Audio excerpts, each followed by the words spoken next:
Галимҗан Гыйльманов. Язмышның туган көне.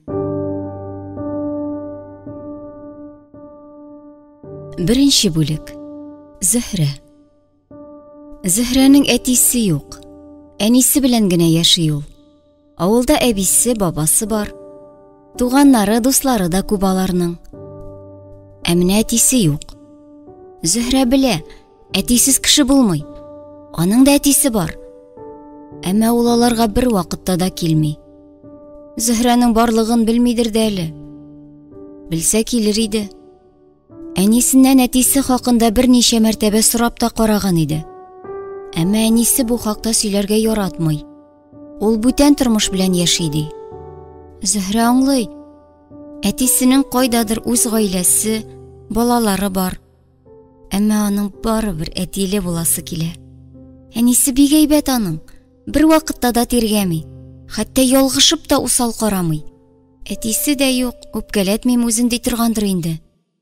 Зөһрә үзе дә әнисен рәнҗетмәскә, үпкәләтмәскә тырыша. Чөнки әнисенә булай да кыен. Ул бит кызын үзе генә, ялгызы гына үстерә. Эшеннән арып кайта. Өйдә тагын әллә күпме эш көтә. Әле ярый Зөһрә быел укырга керде.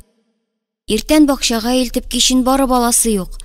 Хәзер ул мәктәпкә үзе бара, дәресләр беткәч үзе кайта. Кайчакта гына соңгарак калса әнисе килеп ала. Ә мәктәп якын, аның бер пичмагы кухня тәрәзәсеннән дә күренеп тора. Җәяү бара, җәяү кайта Зөһрә. Кайчакта аңа күрше кызлары Алсу белән Гөлинә иярәләр. Аларның сыйныфында шундый гадәт бар. Дәресләр беткәч, укытучы Гөлсинә апалары үзенең беренчеләрен ишек төбенә кадәр озата чыга. Үз йортларына барып җиткәнче, һәр баланы күзәтеп тора. Зөһрәнең кайтып җиткәнен дә күрәдер әле ул. Күрәдер. Бик әйбәт күрә аларның Гөлсинә апалары. Дәрестә тәртип бозган малайларны шундук күреп ала. Беренче Б сыйныфында 24 бала укый. 10 малай, 14 кыз. Менә шуларның һәр кайсына күз колак булып тора ул. 1 сентябрь көнне Зөһрәне мәктәпкә әнисе илтте. Кайбер балалар әтиләре белән дә, әниләре белән дә килгәннәр. Әтилеләр генә дә, әнилеләр генә дә бар. Шулай да әниле балалар күбрәк. Зөһрә санап карады. Сыйныфтагы 24 баланың 11-е әтисез. Шуңа күрә Зөһрәне әллә ни кимсетүче, кыерсытучы юк. Бер көнне әтиле әниле Рөстәм генә әтиең күршегездә торамы дип көлмәкче булган иде. 3 әтисез кыз Алсу белән Гөлинә дә аңа кушылдылар. Теге малайны әйбәтләп кенә түпәләп аттылар. Рөстәм башын учлары белән каплап, әтигә әйтәм дип чак-чак кына чыгып ышкынды. Күп теленә салынса, ныграк тәләгер әле. Әтисез булуына Зөһрәнең бер гаебе дә юк. Әнисенең гаебе юк та юк. Әтисенең дә әллә ни гаебе юктыр. Өлкәннәрнең бөтен нәрсәне дә аңлата торган бер сүзе бар. Язмыш дигән сүз ул. Күршедәге Салиса әбидә язмыштан узмыш юк ди. Бөтенесенә дә шул язмыш гаепле ахыры. Үзләреннән башка гына кешеләрнең яшәвен, тормышын, бәхетен, бәхетсезлеген хәл итә торган бер көч бугай ул. Менә шул көч белән дуслашсаң иде дә, кел ярдәм итеп торыр иде ул. Әйбәт укыр иде Зөһрә.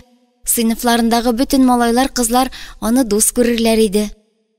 Гөлсинә апалары да Зөһрәдән сорар иде. Ә Зөһрә дәресен гел укып өйрәнеп килә. Күбрәк сораса, күбрәк бишлеләгер иде. Күбрәк бишлеләксә, әнисе сөенер иде. Әнисе сөенсә, ул үзе дә сөенер иде. Бәхетлерәк булыр иде. Их, дуслашырга иде шул язмыш белән.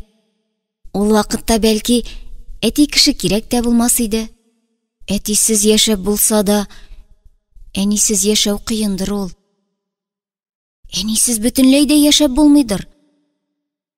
Зөһрә моны төгәл генә белми. Әмма бөтен җан күңеле белән тоя.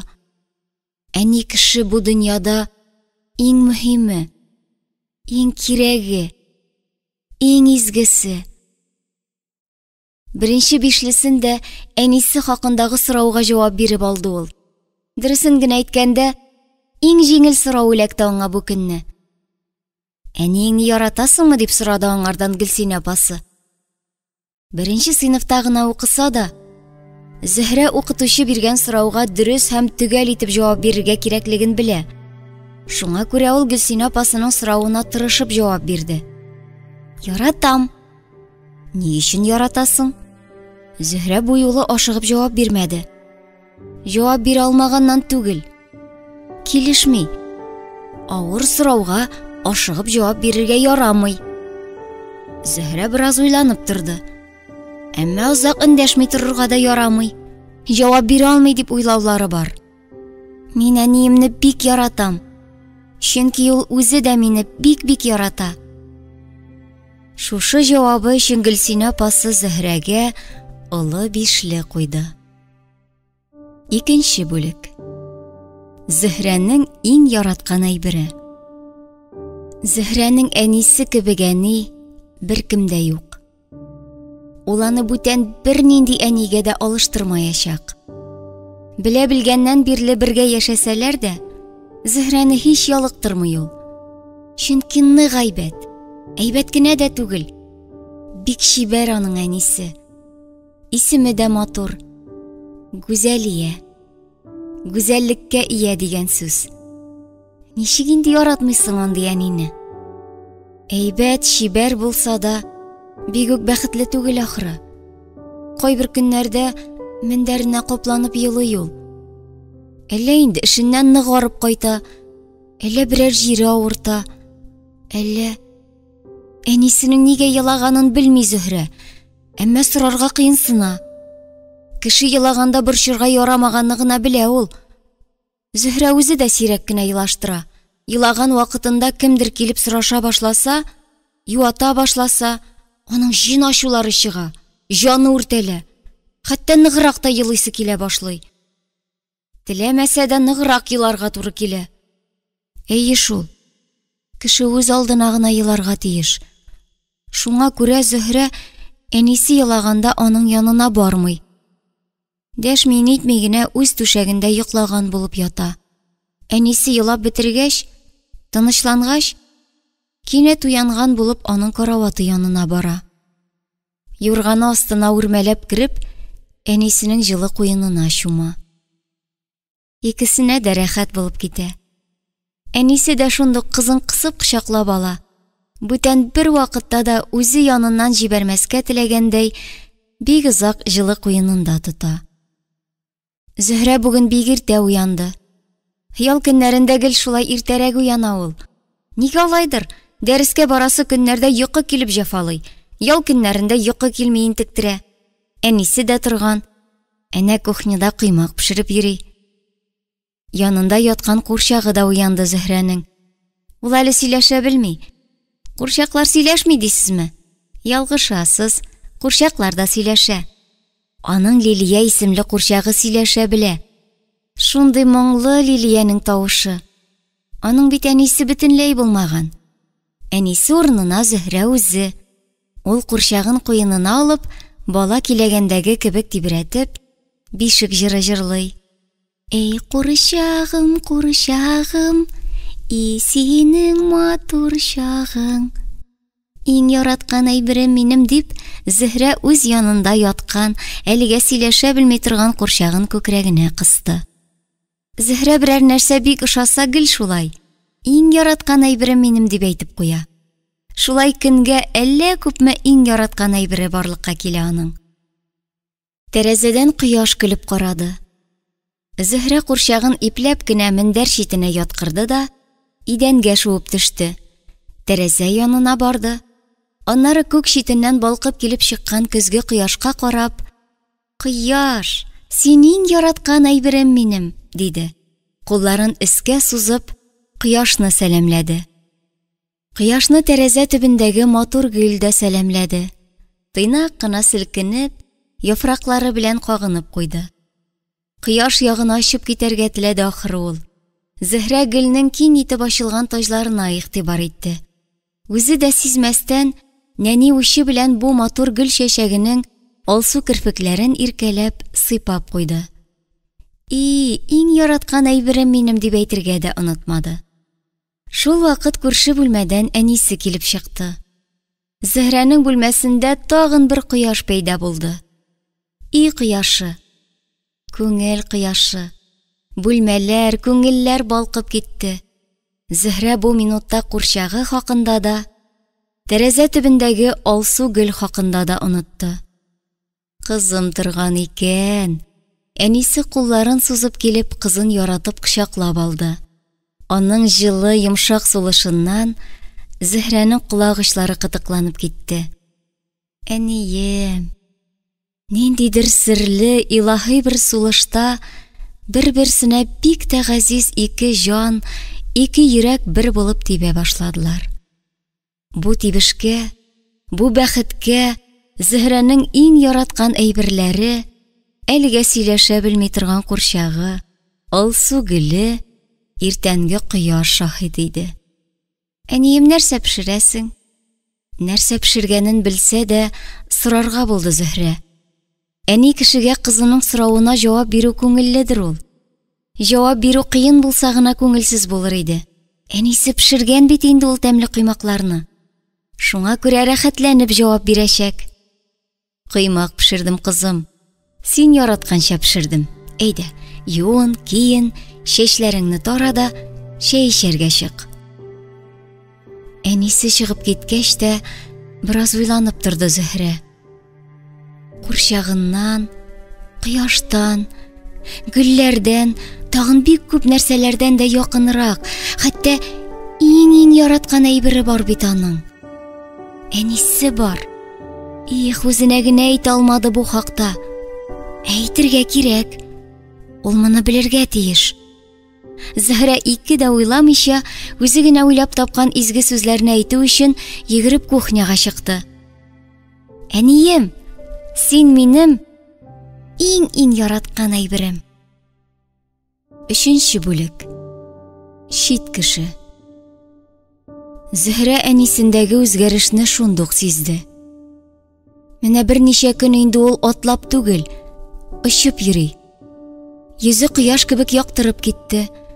Күзләренә нур, иреннәренә бәхетле елмаю кунды. Үткәндә дә кызы белән шаярып уйнап китә. Бер туктаусыз сөйләнә, рәхәтләнеп башын артка ташлап көлә. Яисә капыл гына килеп, Зөһрәне кочаклап ала. Бүлмә уртасында зырылдатып әйләндерә дә, кинәт туктап кызының йөзеннән, күзеннән, маңгайыннан шашып үбә башлый. Әнисендәге бу сәер үзгәрешне Зөһрә нәрсәгә юрарга да белмәде. Сорамакчы булган иде дә, батырчылык итмәде. Матур якка үзгәрде бит. Нигә сорап торырга? Кәефсез якка үзгәрсә, сорашыр җаен табар иде әле. Бу юлы сорап тормады. Сөенде генә. Әнисендәге шатлык, куаныч тиздән Зөһрәгә дә күчте. Аңа да бик күңелле, рәхәт иде. Гомерендә беренче мәртәбә бәхет шушы микән әллә дип уйлады. Язмыш хакында уйы да кабат баш калкытып куйды. Әллә теге язмыш дигәннәре әниемә мәрхәмәтен күрсәттеме? Әллә кызгандымы? Зөһрәнең сүзләрен ишеттеме? Һәр кичне йокларга ятар алдыннан әнием бүтән еламасын иде. Гел көлеп елмаеп кына торсын иде. Бәхетле булсын иде. Мине яратсын иде. Мине генә яратсын иде дип теләкләр тели бит ул. Ниһаять, идәге серле үзгәрешнең сәбәбе ачыкланды. Бер көнне аның әнисе эштән иртәрәк кайтты. Бик күп тәмле әйберләр алып кайткан. Кайту белән пешеренергә кереште. Бүлмәләрне җыештырып куйды. Матур күлмәген киеп, көзге каршында боргалана башлады. Кемнедер каршы алырга җыена иде ул. Зөһрә моны шундук аңлап төшенеп алды. Ләкин сорарга кыюлыгы җитмәде. Гомумән, әнисенең эшләренә бик тыкшынырга яратмый ул. Бәлки, Казанның аргы башында яшәүче Хәлим абыйлары кунакка киләдер. Әллә әби бабалары яшәгән авылдан берәр кеше киләме? Юкла, алар килсә, әнисе Зөһрәнең колак итен тукып бетергән булыр иде инде. Бүген аларга бөтенләй башка кеше киләчәк. Бөтенләй чит кеше. Әнә бит әнисе дә бераз каушап, хәтта Зөһрәдән кыенсынып йөри. Көлеп шаярып сөйләшкән булса да, тагын моңсулана.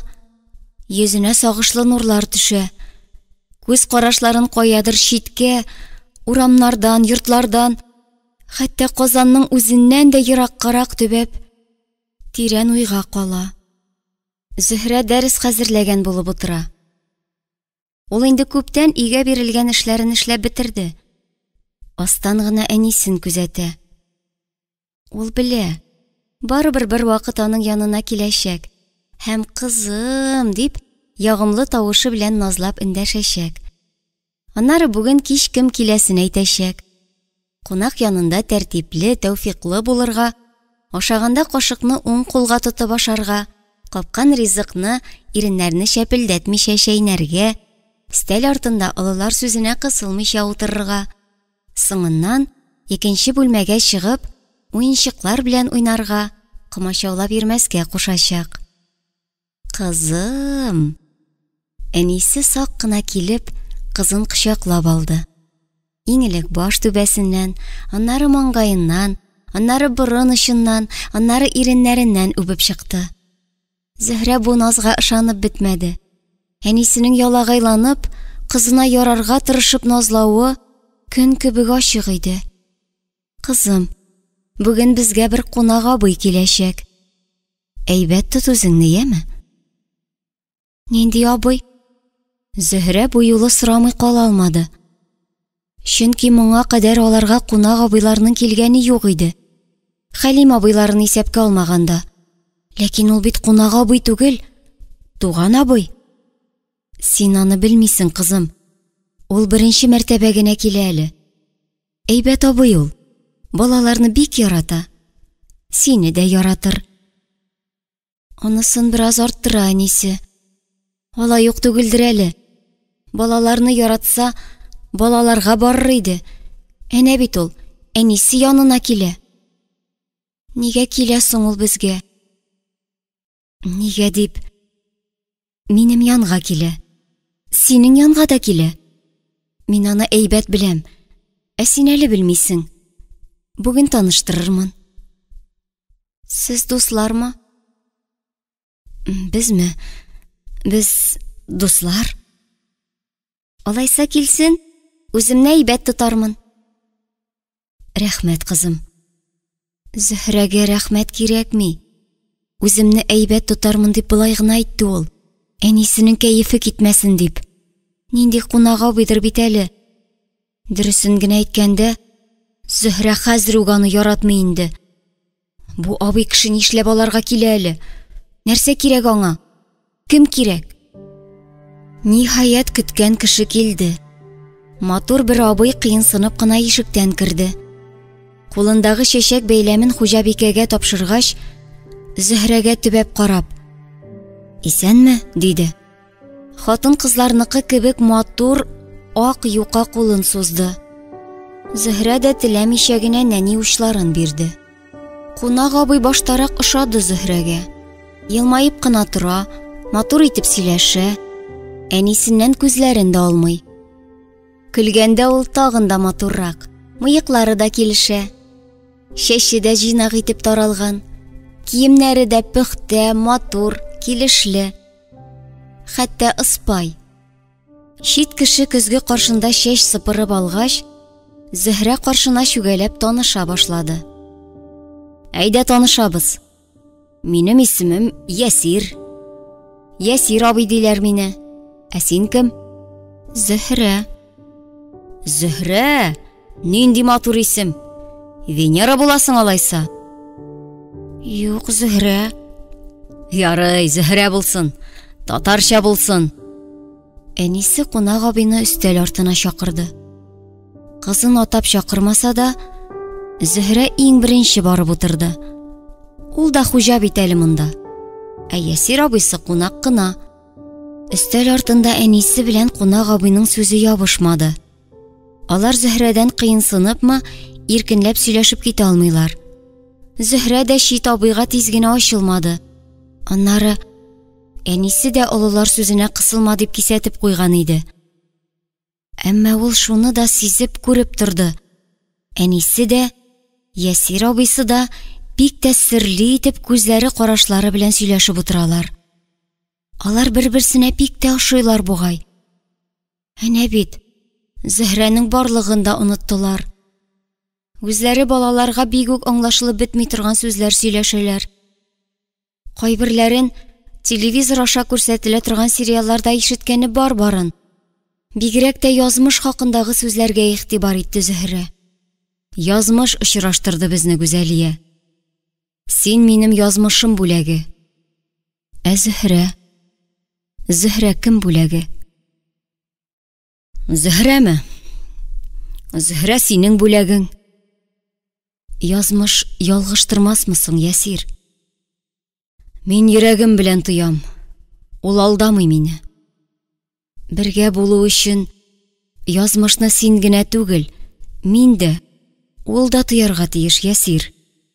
Син беләсеңме шуны? Мин аңлыйм, барсын да аңлыйм. Аңлагач, безнең язмыш аның кулында, Ясир. Шуңа күрә дә ашыктырам, Гүзәлия. Тизрәк бергә булсак, мин аның күңелен яулау өчен барсын да эшләячәкмен. Юк, Ясир. Иң элек яулап ал син аны. Үзеңнеке ит. Ничек әйтә алмыйм, белмим. Әмма ул сине язмыш бүләге итеп, хәтта язмышның үзе итеп кабул итәргә тиеш. Язмыштан ул сине көтеп, сорап алсын иде. Бу мөмкинме соң? Их, белсәм иде. Икебезгә дә кыен булачак, Ясир. Ә мин язмышка ышанам, Гүзәлия. Ышанам. Мондый аңлаешсыз, күңелсез сүзләрне башкача тыңлап тора алмый иде Зөһрә. Алдындагы сөлгесенә ашык-пошык кына авыз иреннәрен сөртте дә, күрше бүлмәгә үзенең курчаклары, китаплары янына кереп китте. Гомердә булмаган хәл.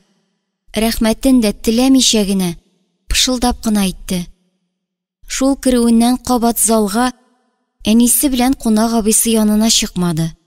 Бераз уенчыклары белән уйнап алганнан соң, курчакларын барлап, аларны үзе ятасы түшәк читенә тезеп куйды. Тагын нишләргә? Дәрестә бирелгән үй эшләрен эшләсәң ярый да. Эй, соң инде. Аннары иртәгә ял көн бит. Өлгерер әле. Зөһрә нишләргә белмичә бераз бүлмә уртасында басып торды. Күзе берничә көн элек кенә әнисе алып белгән китап шүрлегенә төште. Анда әле бер мәртәбә дә актарылып каралмаган китаплар бар иде. Зөһрә әле бер китапны, әле икенчесен алып, укымыйча гына актарган булды. Рәсемнәр бик аз иде. Ул китапларны кире урынына куеп, йокы бүлмәсендә торган кечкенә телевизорны кабызып җибәрде. Түшәгенә ятып, экрандагы шау-шуга төбәлде. Әнисе кызын бөтенләй дә исеннән чыгарды ахыры.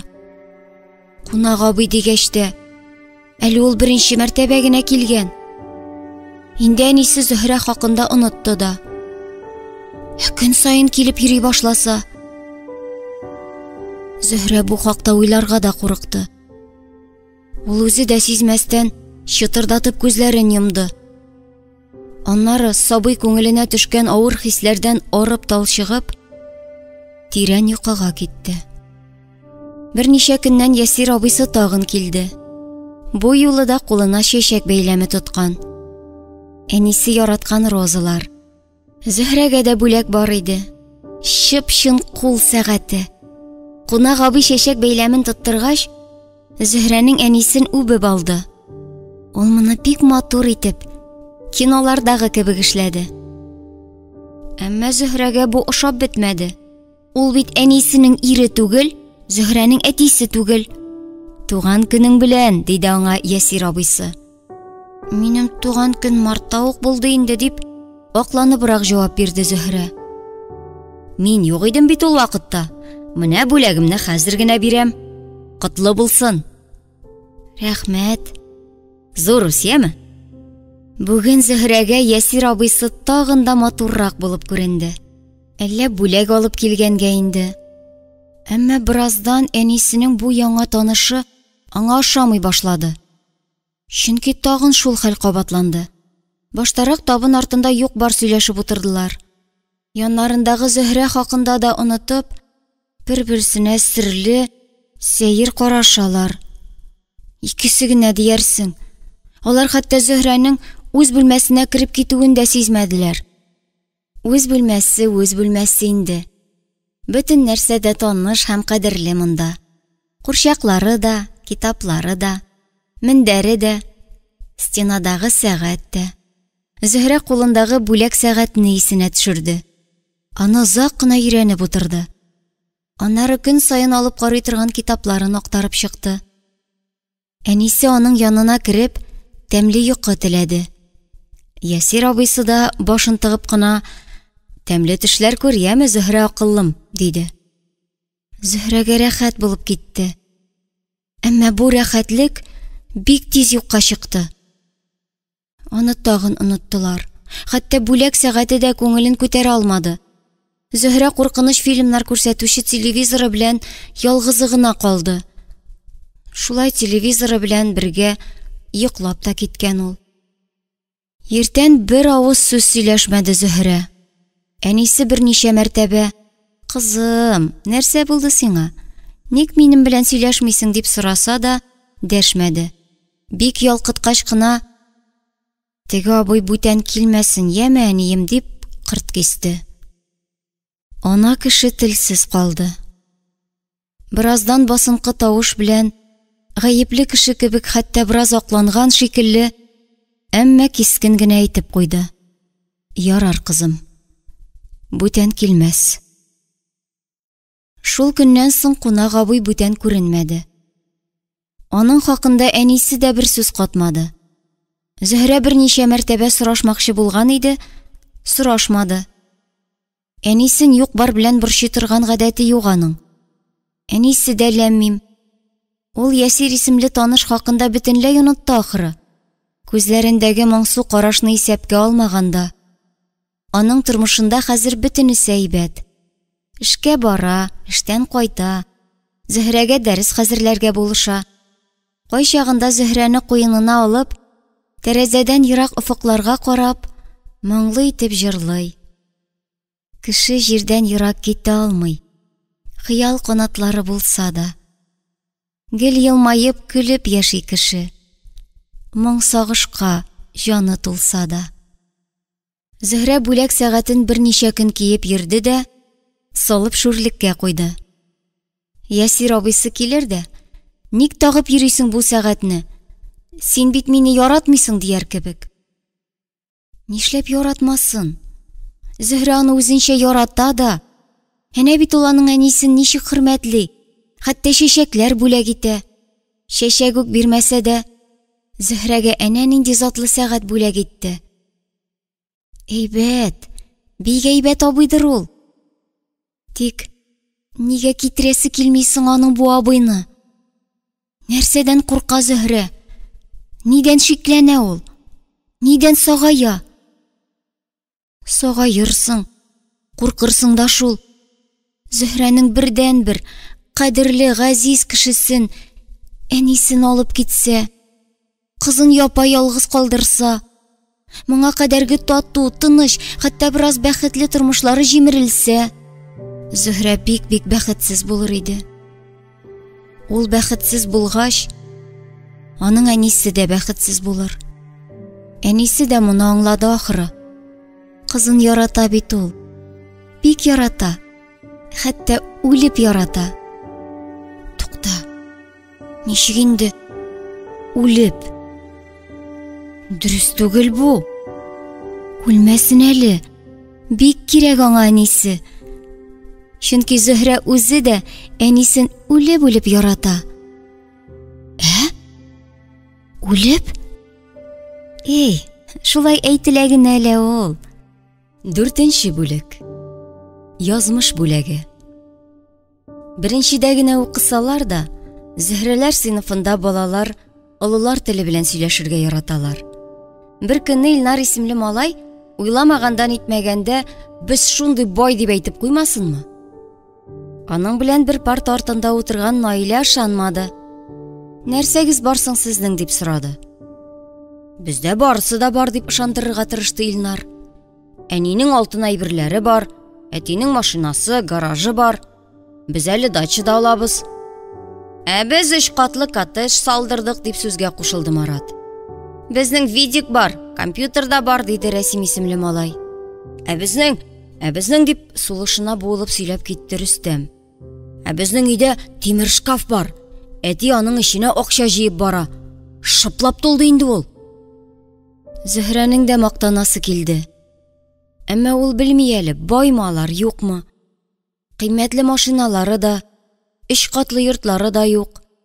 Өйләрендә акча белән тулы тимер шкафта тормый.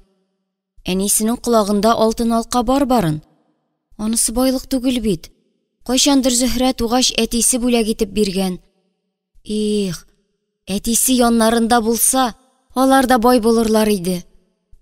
Юк шул аның әтисе. Юк. Шуңа күрә машиналары да, коттеджлар да юк. Әмма Зөһрәнең бик тә мактанасы килде. Шунда аның хәтеренә күршедәге Салиса әби әйткән сүзләр килеп төште. Урамда очратканда Зөһрәнең аркасыннан сөеп: "Алтын шул синең әниең. Әнә ничек матур итеп карап тәрбияләп йөртә" дип әйтә иде ул. Бездә бай.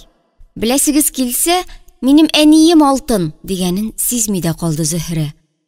Сыйныф бүлмәсендә авыр тынлык урнашты. Балалар барысы да бердәй булып Зөһрәгә төбәлделәр. Һәрберсенең карашында "Ничек инде? Әниләр алтын була димени?" дигән сорау яна иде. Кайбер күзләр көлеп, елмаеп, хәтта мыскыллабрак та карыйлар. Кайберләрендә гаҗәпсенү катыш көнләшү чаткылары бар. Ничек кенә булмасын, байлык хакындагы бәхәс шунда тукталды. Сыйныфта Зөһрәнең байлыгы белән ярышып мактаныр бала табылмады. Өйгә кайтып керү белән Зөһрә кухняда кайнашучы әнисе янына йөгереп барды. "Әнием, безаймы?" "Нигә алай дисең, кызым?" "Әйт әле, әнием, без баймы?" "Белмим шул." Беләсең, юри генә әйтмәгән булып кыланасың. Без бөтенләй дә бай түгел. Безнең бит машинабыз да, дачабыз да юк. Алтыннарыбыз да, акчабыз да күп түгел. Хәтта видигыбыз да юк. Әнием, видиг алыйк әле. Алсуның да, Зилә белән Гөлинәнең дә видиклары бар. Көн сайын мультфильм карыйлар. Минеке генә юк." Кызым, акча җиткезеп булмый бит. Бик алыр идек тә, тиешле акчаны да түләмиләр. Бушка эшләгән кебек эшләп йөрим бу арада. Зөһрә белә, чынлап та артык акчалары юк аларның. Әнисе эшләгән фабрика менә ябылырга тора. Куян да видикка, кием салымга да тартып сузып кына җиткерәләр. Әнисе кызына чишенергә булышты. Тузгыган чәчләрен тарап куйды. Кочагына алып, аның көзге салкыннан алсулана башлаган бит очыннан үбеп алды. "Бер җай чыгар әле, кызым. Алырбыз. Видеомагнитофонын да, компьютерын да алырбыз. Ходай язган булса, барысы да булыр. Шөкер итеп кенә яшикәме? Бит чын-чынлап әйткәндә, бездән бай кеше юк. Менә минем шундый матур, күркәм кызым бар. Синең әниең бар. Без бер-беребезне бик яратабыз, шулай бит? Беләсеңме, кызым, яраткан кешең булу олы байлык ул, чиксез бәхет. Безнең яраткан кешеләребез бар." Әнисе үзе сөйли, үзе күзләрен, йөзен яшерә. Елый башласа шулай итә ул. Зөһрәнең үзенең дә елыйсы килде. Юк, бай булмаганнары өчен түгел. Әнисе күпме генә шандырырга тырышса да, алар бай түгел. Әниләрнең бик әйбәт булсалар да, байлык исәбенә кермәгәнен белә ул. Әни кеше байлыктан өстен, шатлык кебек, бәхет кебек. Аннары язмыш кебек. Язмышның нәрсә икәнен белми әле Зөһрә. Әмма ул аның бик изге, тылсымлы, сихри бер нәрсә булуын тоя. Хәтта белә. Әниләр кебек изге. Менә хәзер ул язмыш дигәннәре күрсен иде дә, әнисен дә, Зөһрәне дә бәхетле итсен иде. Хәзергә видео алып бирсә дә ярар иде. Юкла, борчылып еламый Зөһрә. Видиксыз да яшәделәр бит әле. Борчылмый ул. Кайчагында елауның сәбәбен аңлатып булмый бит. Зөһрә дә аңлата алмый. Бары тик елый гына. Әмма бу елавында, бу күз яшьләрендә борчылудан бигрәк өметкә, бәхеткә сусау, ниндидер якты, матур, хыялый ымсыну көчлерәк иде. Язмыш озак көттермәде.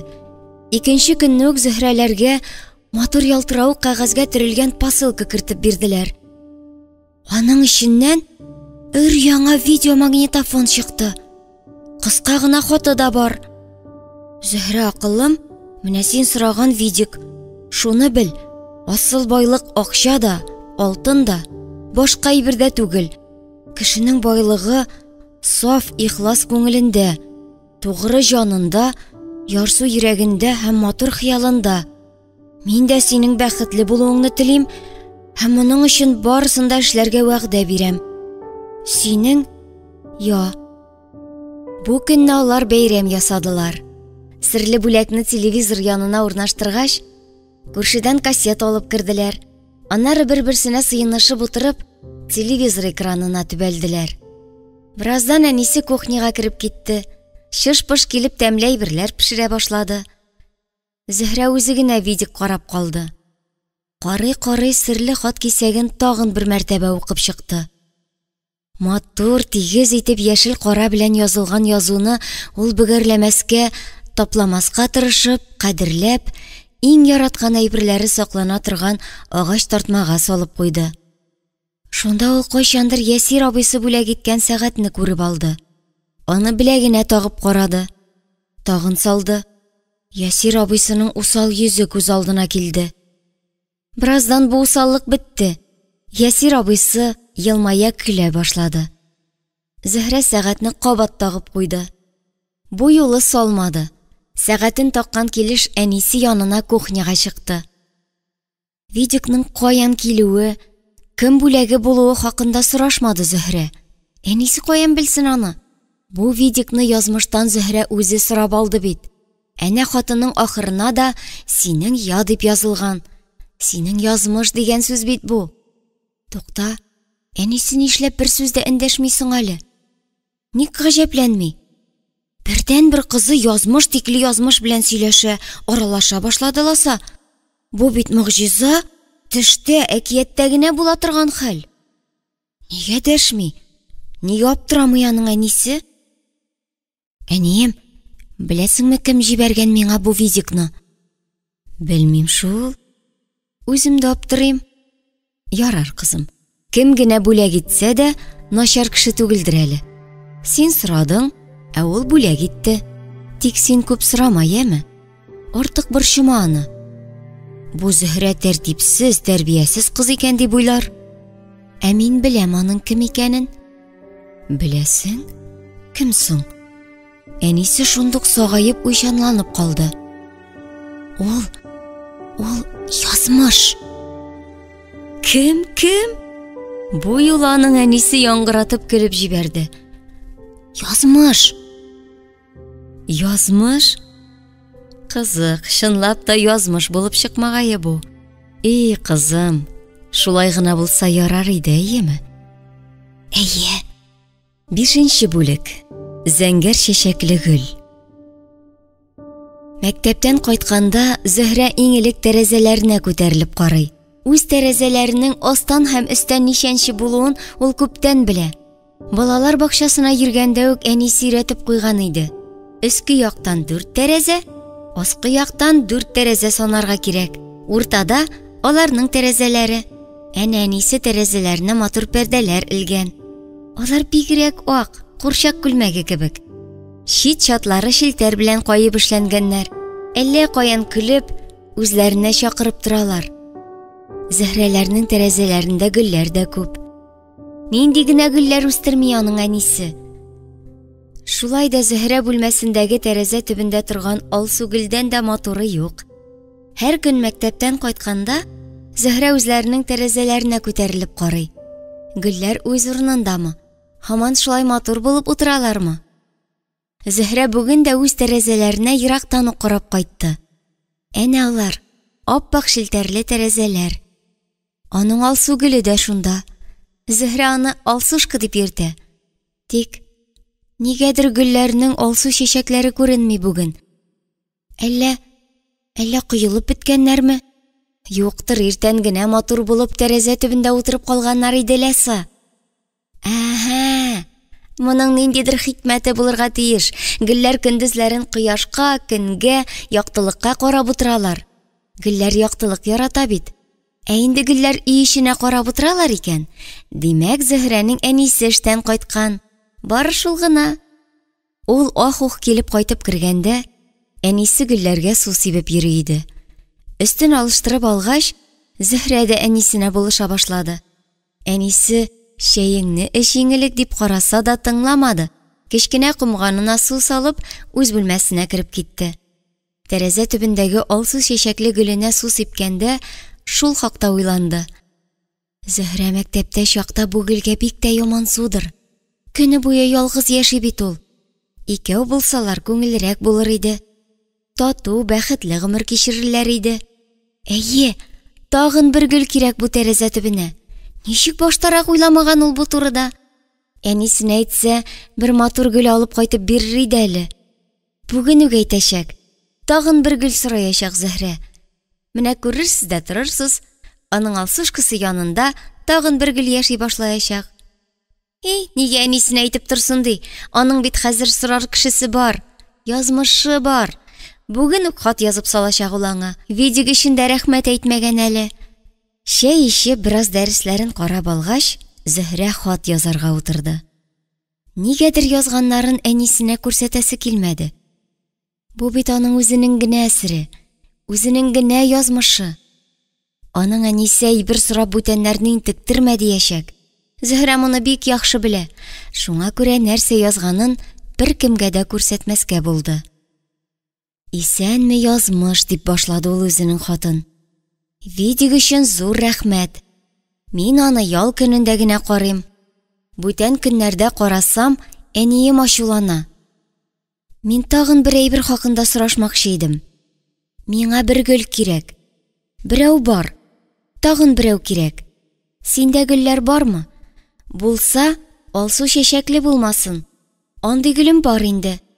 Зәңгәр чәчәкле гөлләрне дә бик яратам мин. Андый гөл булса, әйбәтрәк тә булыр иде. Алсушка бик сөенер иде. Әнием әйтә, бүләкне сорап алмыйлар ди. Бу хакта әнием белми. Сизеп торам. Син миңа тамчы да ачуланмыйсың. Ачуланмыйсың бит. Чөнки син бик әйбәт. Хәзергә хуш, сау бул. Авырма. Әйбәт киенеп йөр.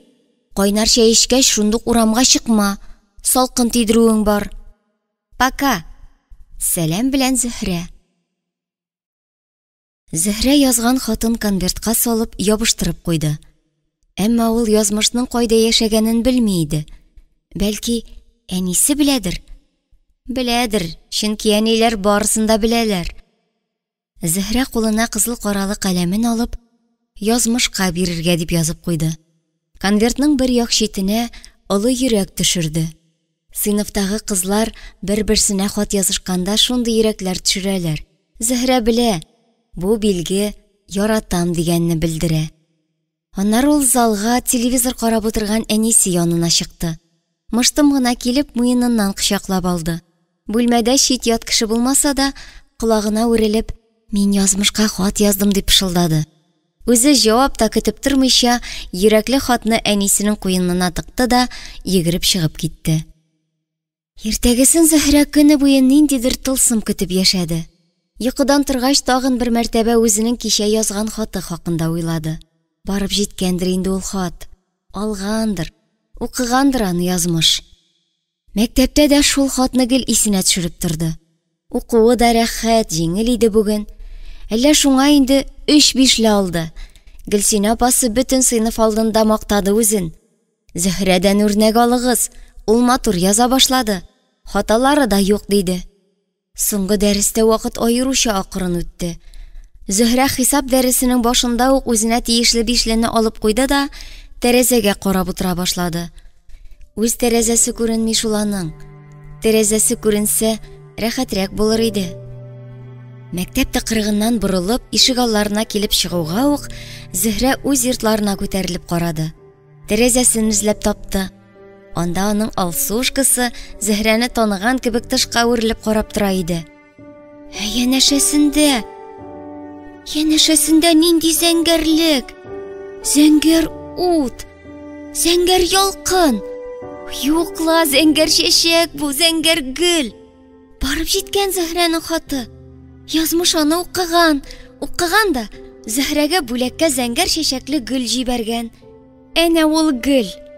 Бөтен дөньяны балкытып утыра. 6-нчы бүлек. Календарь битләре нинди төстә? Көн сайын шулай.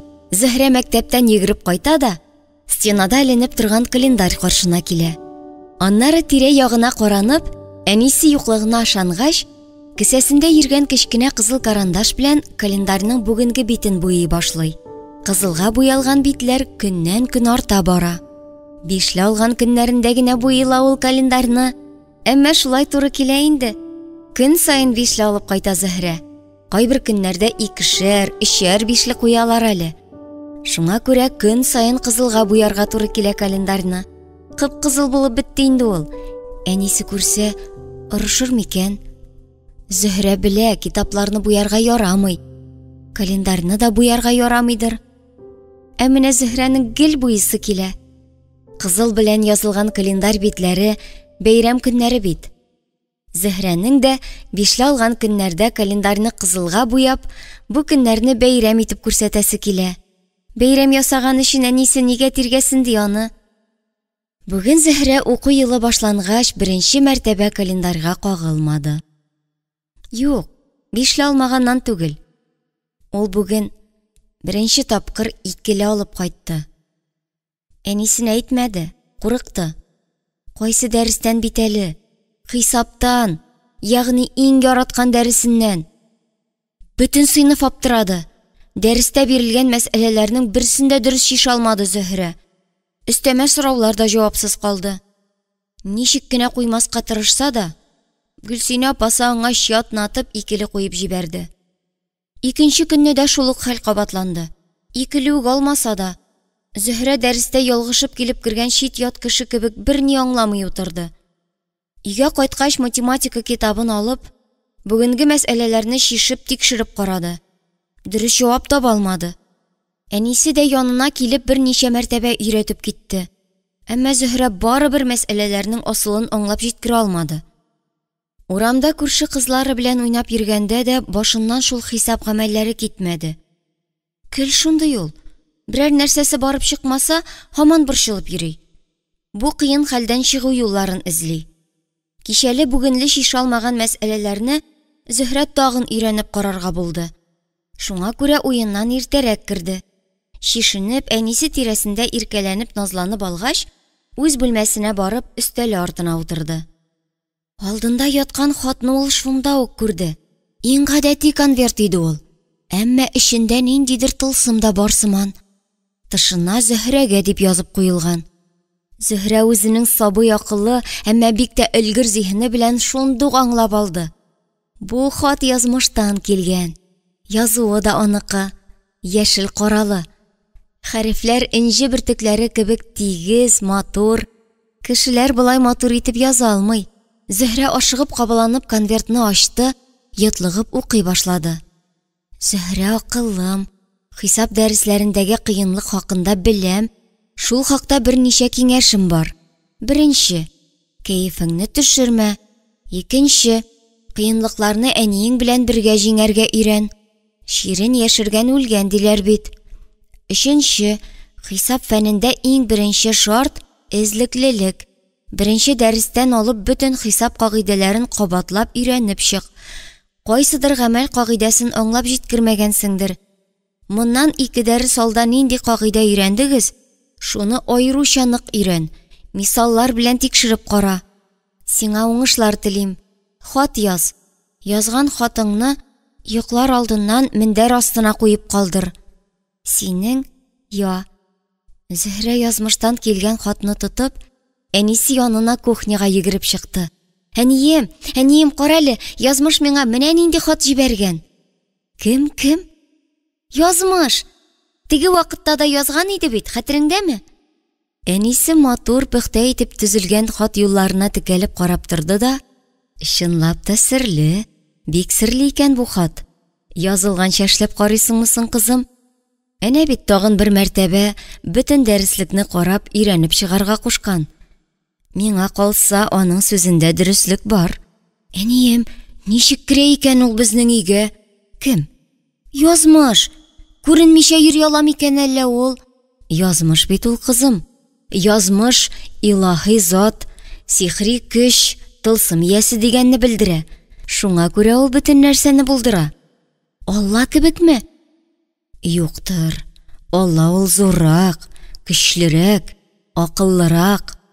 Язмыш Ходай Тәгаләнең илаһи куәте, ихтыяры кебектер ул, балам.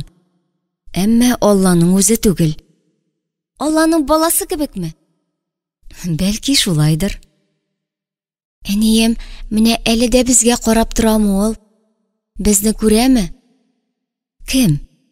Кем булсын, язмыш? Карап күзәтеп торадыр шул, кызым. Сынап торадыр. Шуңа күрә бар, тизрәк ул әйткәннәрне эшлә. Югыйсә үпкәләп, кул селтәп китеп тә барыр. Зөһрә тагын үз бүлмәсенә чыкты. Язмышның киңәшен тотып, математика дәреслеген беренче битеннән өйрәнә башлады. Кагыйдәләрне исенә төшерде. Кайчандыр мәктәптә яисә өйдә эшләнгән, инде бераз онытыла башлаган мисалларны, мәсьәләләрне тагын бер мәртәбә чишеп карады.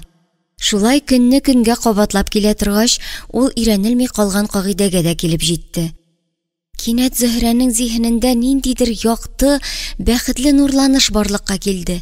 Ул үзенең ачышыннан ычынып китеп кулларын чәбәкләп куйды. Тиз-тиз генә дәфтәрен актарып, менә ничә көн инде баш бирми җәфалаган мәсьәләләрне эзләп тапты. Аларны дигәнчә чишеп тә атты. Тагын әнисе янына йөгереп чыкты. Сөенче алды. Кабат кергәндә, дәфтәрен күкрәгенә кысып, игелекле һәм акыллы язмышына рәхмәт укыды. Рәхмәт сиңа. Мин сине хөрмәт итәм.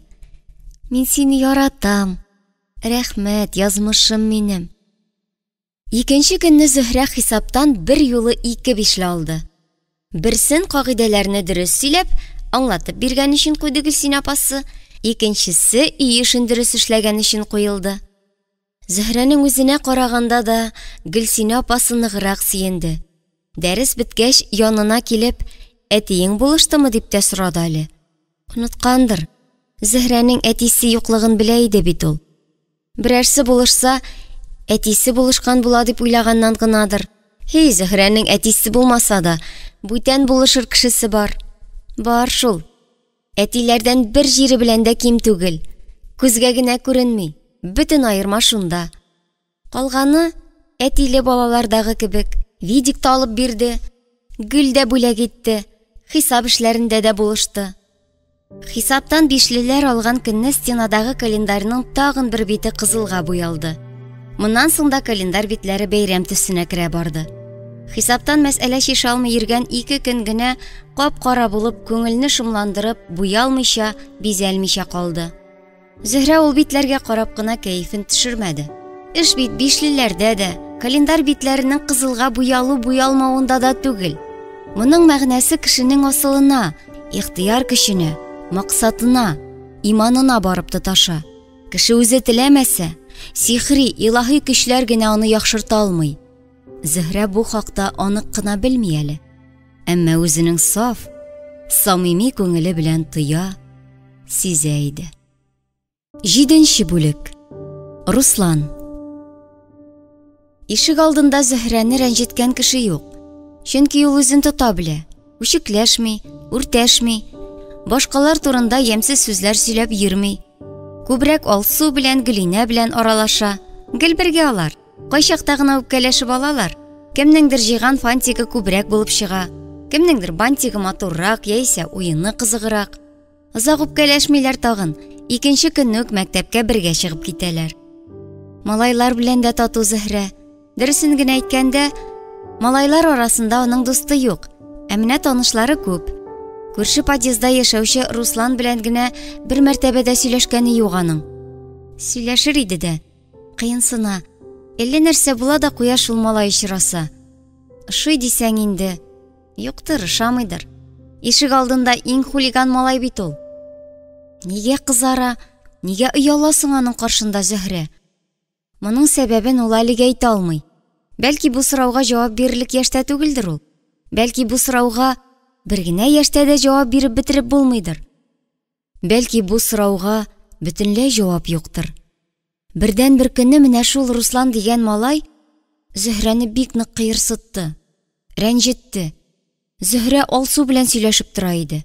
Ерактан ук турылап килде дә, төртеп йыкты. Кызлар аны шундук күреп алдылар, әмма читкә тайпылмадылар. Әтеге юнсез малайга шул гына кирәк, төртте дә җибәрде. Зөһрә аркасы белән чирәмгә барып төште. Югыйсә тротуарның иң читендә басып торалар иде алар. Юл беткән диярсең. Алсу нидер әйтергә теләгән иде. Руслан аны да буш калдырмады. Тормай ул өстендә, сиңа да ләгә хәзер дип кычкырды. Руслан 3нче генә сыйныфта укыса да, буе белән дә, көче белән дә 5нче, хәтта 6нчы сыйныфларга биргесез. Шуңа күрә аңа кул күтәрү түгел, каршы сүз әйтүче дә юк. Алсу да шым булды. Зөһрә еламады. Тәне күгәреп кара янып чыкса да, терсәкләре җанга төшәрлек булып авыртса да, күз яшен күрсәтмәде. Итәкләрен кага-кага торып басты да, Русланга арты белән борылды. Малайга бу ошамады. Аңа ничек тә Зөһрәне елатырга кирәк иде. Баягы хәл тагын кабатланды. Зөһрә тагын газонга янтайып килеп төште. Йыгылганда тротуар читенә тезен бәрде. Әмма бу юлы да яшен сыкмады, шыңшымады. Горур, хәтта тәкәббер кыяфәт белән аягүрә турып басты. Руслан тәмам чыгырыннан чыкты. Зөһрәне тагын да ярсыбрак, үҗәтләнебрәк төрткәли башлады.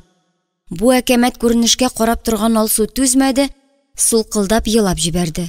Зөһрә үзендә моңа кадәр булмаган ныклык, батырлык һәм горурлык хисе тойды. Бүтән бер малай сукса, күптән инде акырып елап, өенә кереп киткән булыр иде. Әмма Руслан каршында еламаячак ул. Бу күрше малайы каршында аның бер җире дә авыртмый. Күкрәгендә эчтә нидер сызып тора. Шул гына. Күңеле, җаны сызлый ахры. Әнисе әйтә бит, тән авыртуына түзеп була. Җан җәрәхәтенә чыдап булмый ди. Зөһрәнең җанында да әнә шундый җәрәхәт бар бугай.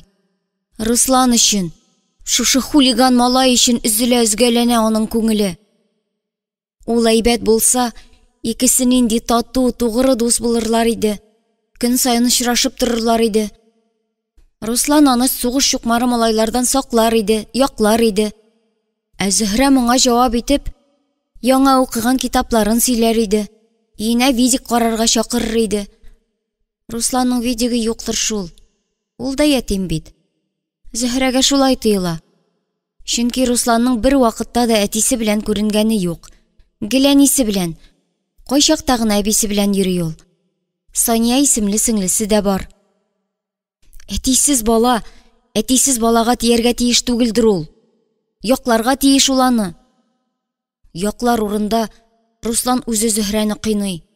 Юк, кыйнамый, сукмый да ул. Төртеп җибәрә. Җиргә йыгып, аны үз алдында тезләндерергә, баш идерергә тели. Рәнҗеттә, мыскыллый. Зөһрә барыбер еламады. Русланны әнисенә ләкләү өчен Алсу өйләренә кереп китте. Ул киткәч, Руслан да төрткәләшүдән туктады. Зөһрәгә бүтән кагылмады. Күзенә генә усал итеп карап торды. Бу карашта, нигә еламыйсың инде? Еласаң бу кадәр интектермәс тә идем дигән сүзләрне укыды Зөһрә.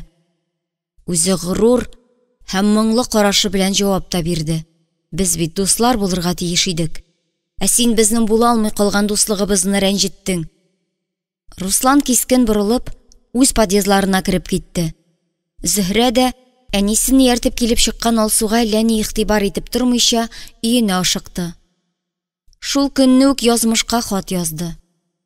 Руслан белән икесе арасында булган хәлләрне тәфсилләп тезеп чыкканнан соң, төп үтенечен белдерде. Руслан сугышырга яратса да, начар малай түгел.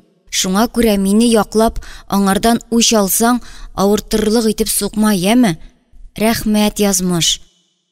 Зөһрә хат язылган дәфтәр битен урталай бүкләп, конвертка салды да, әнисе тыныч йокы теләргә кергәнче, мендәр астына тыгып куйды.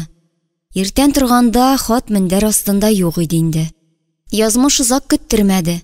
2 көннән соң мәктәп коридорында аның янына Руслан үзе килде.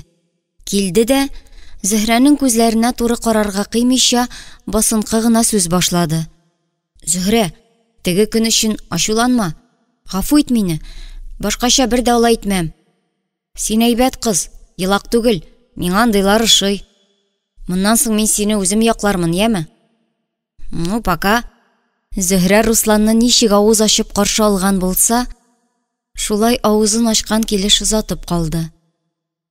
Русланның тагын сүзе калган икән әле. Ул кырт борылып, тагын Зөһрә янына килде.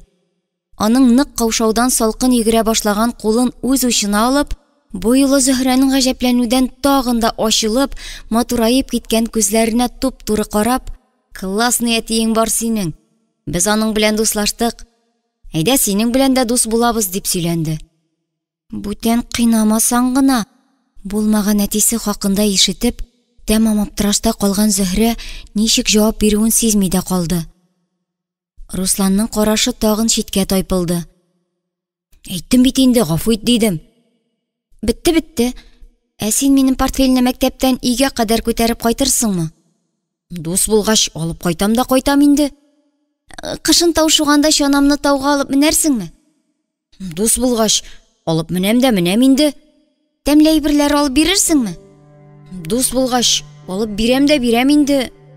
Әни акча бирсә, безгә видик карарга керерсеңме? Әниең ачуланмасмысың?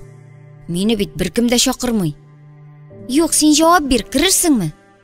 Дус булгач, керәм инде. Руслан әйбәт дус булып чыкты.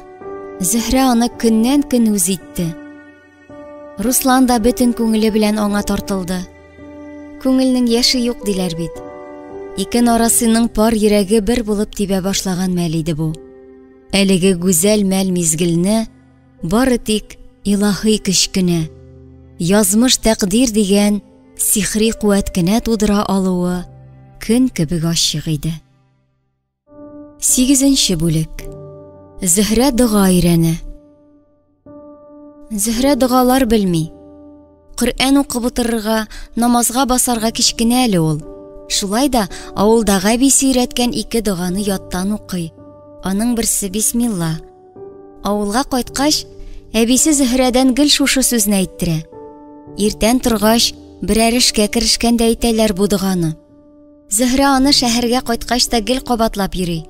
Шуны әйтмәсә, теләгенә ирешә алмас кебек ул. Бисмилла дигән сүз белән генә шикләнмичә, әбисе өйрәткәнчә тутырып әйтә ул бу дуганы.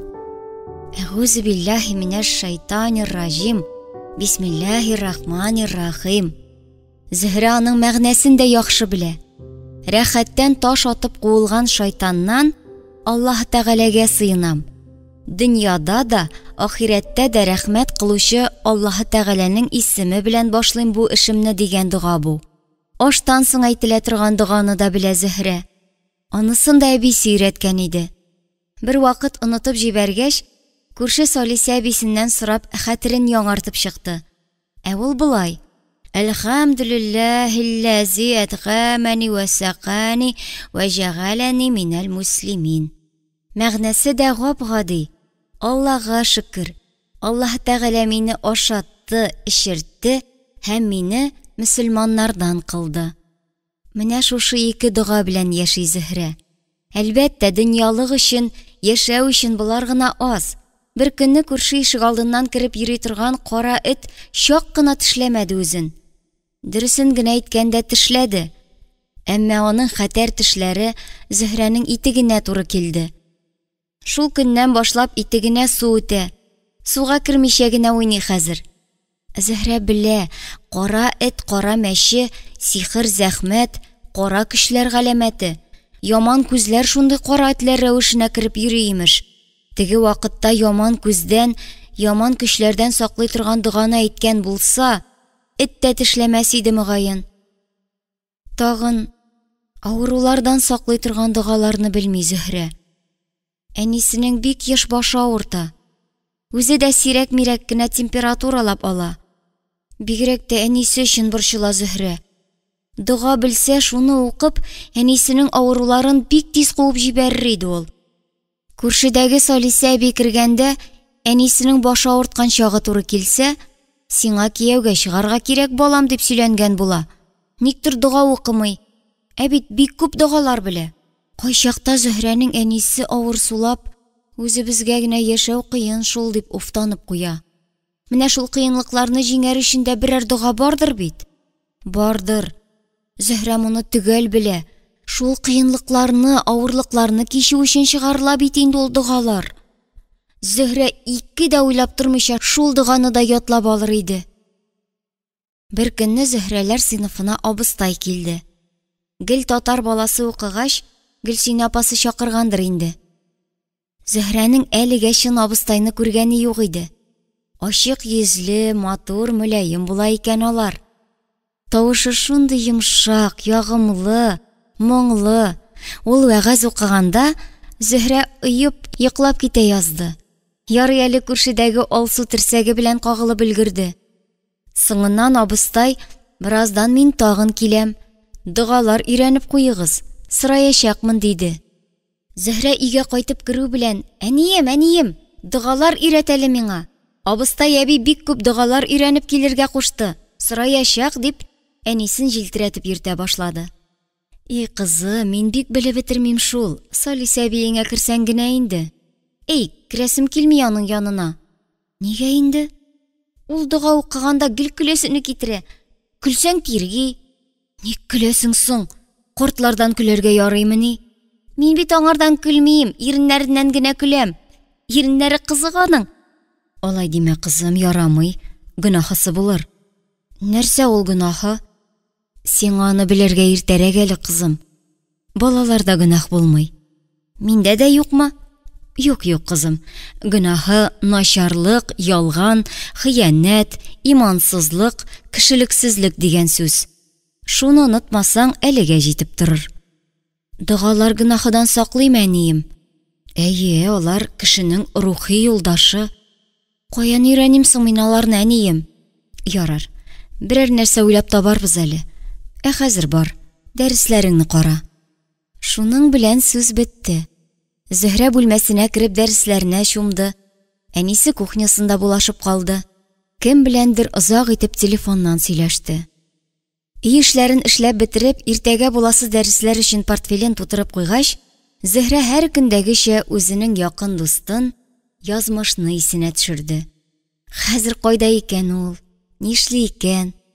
Кешеләр кебек булса, Зөһрә аның белән һәр көнне очрашып торыр иде.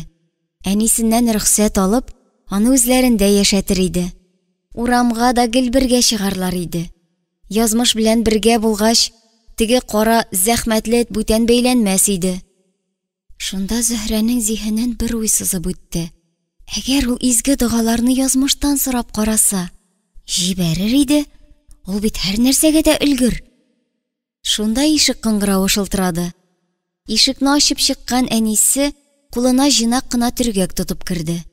Төргәкнең тышына Зөһрәгә дип язылган иде.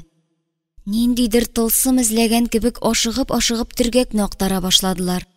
Ниһаять, алтын йөгертелгән тышлы бер китап күзгә чалынды. Дугалык китабы иде бу. Шунда ук хат кисәге. Зөһрә, акыллым, менә син сораган китапны җибәрәм. Бу дугалар сине кайгылардан, афәтләрдән, авырулардан һәм авырлыклардан сакласын.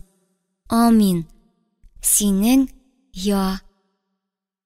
Зөһрә әнисеннән бер авыз сүз сорашып тормыйча, дугалыкны күкрәгенә кысып, үз бүлмәсенә кереп китте. Китапны кадерләп кенә өстәлгә куйды, ачып җибәрде. Бер якка гарәп хәрефләре белән, икенче якка хәзерге хәрефләр белән язылган. Шунда ук дугаларның мәгънәсе китерелгән. Зөһрә бер минуттан үзен серле дә, иманлы да дөньяда хис итте. Кич Зөһрә урамга чыкты. Дұғалық китабын қағазға түріп үзе белән алды. Русланга Алсу белән Гөлинәгә күрсәтәсе килде. Әмма урамда бер кем дә юк иде. Бер читтәрәк теге котсыз кара эт кенә Зөһрә ягына төбәлеп карап тора. Зөһрә бу юлы аңардан курыкмады. Эт тә моны аңлады булса кирәк. Алҗыган гәүдәсен акрын гына борып, үз ишегалларына китеп барды. 9-нчы бүлек. Буранлы төн. Менә кыш җитте. Урамнар яктырды. Агачлар, йортлар киресенчә карайып, яман сулап калдылар. Кешеләрнең йөзенә дә көмеш сагыш кунды. Аларның күзләре уйчанланды, йөзләре моңсуланып, күңелләре ыеп, җаннары иләсләнеп калды. Ак кышка кешеләрдәге мондый үзгәреш ошап бетми. Ул ачуланып, әле бөтен дөньяларын карга күмеп ташлый, әле ачы буран куптарып, салкынын җибәреп, аларның үзәкләренә үтә. Ноябрь ахырларында кар төшеп, озакламый тау итәкләрендә чана шуарлык булды. Яңа ел алдыннан гына була торган бураннар быел иртәрәк килеп җитте. Әмма бу буран туе гына балаларны куркытмады. Алар чаналарын, бозгавыкларын истереп, чаңгыларын киеп, таулы ярлы урыннарга агылдылар. Зөһрәләр йортыннан ерак та түгел тирән чокыр бар. Кыш буе балалар шуннан üzелми. Кызык чокыр ул. Тигез генә шуып төшеп була торган шома төшедә, бүлтәеп чыгып торган сикәлтәле ярлары да җитәрлек. Зөһрә сикәлтәле урынын ныграк ярата. Алсу белән Гөлинә дә аның артыннан калышмаска тырышалар. Бүген Зөһрә уенга чыгарга соңга калды. Кулына бик кызык китап килеп керде шул. Галим Әсәновның Гөрләвек дигән китабы. Шуны укып бетермичә өстәл артыннан тора алмады. 3 дус исемле шигырьгә җиткәч, тәрәзәдән тышка карап кызыгып куйган иде дә. Кир уйлады. Китапның соңгы шигырен укып бетермичә урамга чыкмаска булды. Шигыре соң, шигыре. Анысы да тауда чана шуып йөрүче малайлар хакында иде. Гали Вәли бик тырыш, таудан чана шуалар. Суык бабай ярсә, тау астына куалар. Чана күтәреп килеп чыкканда аңа Алсу белән Гөлинә очрады. Карда унап, бөтен өс башлары оппак булган, йөзләре алсуланган, күзләрендә кызык яна. Әйе, уенчак, дәртле, шаян балалар карашында гына була андый балкыш. Алсу белән Гөлинә үз уеннарыннан канәгать күренәләр. Рәхәт арып алҗып кайтып киләләр. Зөһрә әйдәгез минем белән дип караса да, кызлар риза булмады. Әниләре тиргәр дип курыктылар. Зөһрәне дә әнисе чыгармас иде. Тик ул күрше Салиса әбиләрдә калды шул. Анда шундый җил чыкты, таудан үзе этеп алып төшеп китә дип сөйләнде Алсу. Менгәндә юри менгермәскә тырыша. Кызык! Гөлинә дә дустының мәзәк сүзен җипләп куйды. Алсу белән Гөлинәнең җил дигәннәре буран булып чыкты. Чып-чын буран. Кышның беренче бураны. Чокыр буйлап килеп җиткән Зөһрәне әнә шул йөгрек, уйнак буран каршы алды. Уйнак микән?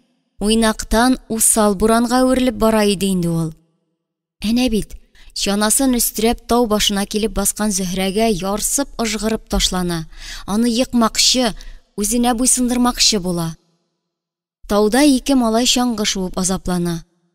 Ачы буран Зөһрәнең күңелен нык кына шомландырса да, малайларны күргәч аның эченә җылы керде. Бер генә шуып карый да, хәзер өенә кайтып китә ул. Әнә малайлар да бик куркып тормыйлар әле. Алар булгач Зөһрәгә дә күңеллерәк. Тагын бер генә төшәм дип шуа торгач, Зөһрә тау битендә берәр сәгать кенә юанмагандыр. Ничек мавыкмассың? Җил буран аны чанасын ий белән җилтерәтеп алып төшеп китә. Аннары шундый ук өлгерлек белән артыннан этеп алып менә. Караңгы да төшә башлады. Буран да көчәйде. Тирә-яктагы өйләр кар тузанына күмелеп, йөзләр чавытларын җимелдәтеп тора башладылар. Чаңгы шуучы малайлар да җир астына убылгандай кинәт юкка чыктылар. Зөһрә дә өенә кайтырга булды.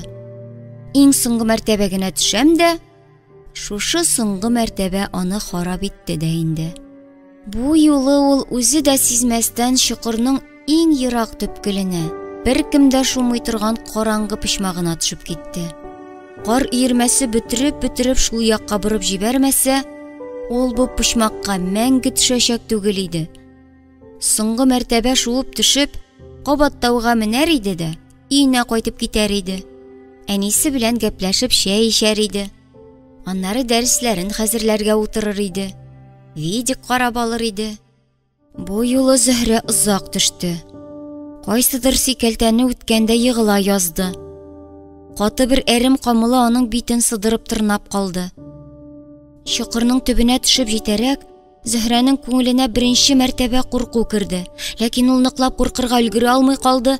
Чанасы астындагы җир убылып, бас кебек караңгы һәм салкын бушлыкка очты. Ниндидер ачы, шомлы сызгыру, улау тавышына уянып айнып китте Зөһрә. Иңелек шуны тойды. Шәншеп аягы сызлый. Кузгалырга тырышып карады. Кузгала алмады. Аягы гына катырак сызлый башлады. Зөһрә тешләрен кысып түзәргә тырышты. Әмма барыбер еламый кала алмады. Тик ул кычкырып бакырып еламый, иштән генә, басылып кына елый иде. Зөһрә бераз тынычлангач, кузгалмыйча гына капшана башлады. Дөм караңгылыкка төрткәли торгач, буй җитәрлек ераклыкта балчык стенага тап булды. Аянычлы хәл. Бөтен тирә-якта шундый туң, тоташ стена булып чыкты.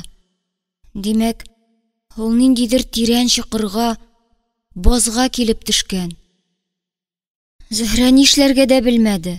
Суыкта, аяк авыртуы да, җил, буран улавы да аны ул кадәр куркытмый.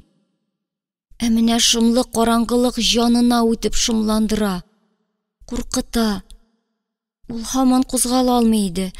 Әллә кычкырыргамы?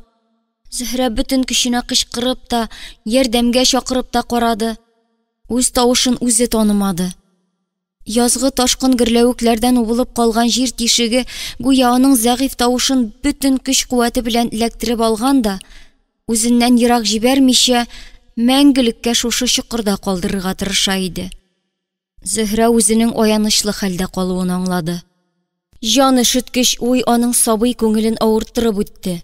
Ул аягына баса алмый. Баса алган очракта да бу тирән текә чокырдан үз көче белән генә үрмәләп чыга алмаячак. Шунда калыр микәнни? Алсу белән Гөлинә үксеп еларлар инде. Әнисе дә елар, Руслан да елар. Алсу белән Гөлинә хәзер чәй эчеп телевизор карап утыралардыр. Әнисе Зөһрәне урамнан карап кергәндер дә. Бу минутта күршеләреннән эзләп йөридер. Бик борчыладыр. Тагын башы авырта башлагандыр. Ичмасам әнисенә әйтмичә генә чыгып китте бит. Чанасы өйдә булмагач, таушуарга киткәндер дип уйласа ярар иде. Алсу белән Гөлинә дә Зөһрәнең тауга таба китүен әйткәннәрдер. Таба алмас шул. Мондый чокыр барлыгын каян белсен ул? Ә менә язмыш аның кайда икәнлеген беләдер. Ул бит бөтенесен дә белеп тора. Ул бит көчле, акыллы. Килсен иде, тапсын иде язмыш үзенең Зөһрәсен. Бу салкын караңгы чокырдан тизрәк коткарсын иде. Язмыш, кайда син, язмыш? Тукта. Язмыш теге чакта җибәргән дугалык китабындагы изге сүз теләкләр, дугалар бар бит әле. Шул дугаларны укысаң, һич шиксез җиңеллек киләчәк. Зөһрә моны бик яхшы белә. Ул шунда ук бөтен хәтерен бер тиенгә җыеп, белгән дугасын пышылдый башлады. Аллаһумма ля сахля. Дугасын укып бетерә алмады. Зөһрәнең тагын елыйсы килде. Әллә елыйсы килүдән, әллә суыктан ул эчке бер тетрәнү белән калтырана башлады. Дер-дер килеп калтыранган иреннәренә төшеп җиткән күз яшьләрен сыпырып алмакчы булды. Куллары аның теләгенә буйсынмады. Әллә туң җирдә озак ятудан уеп киткәннәр, әллә инде кыска тунның чабулары астыннан сиздерми генә үрмәләп кергән суыкка бирешә башлаганнар. Зөһрәнең аяк куллары гына түгел, күңеле, зиһене дә уйый башлады ахыры.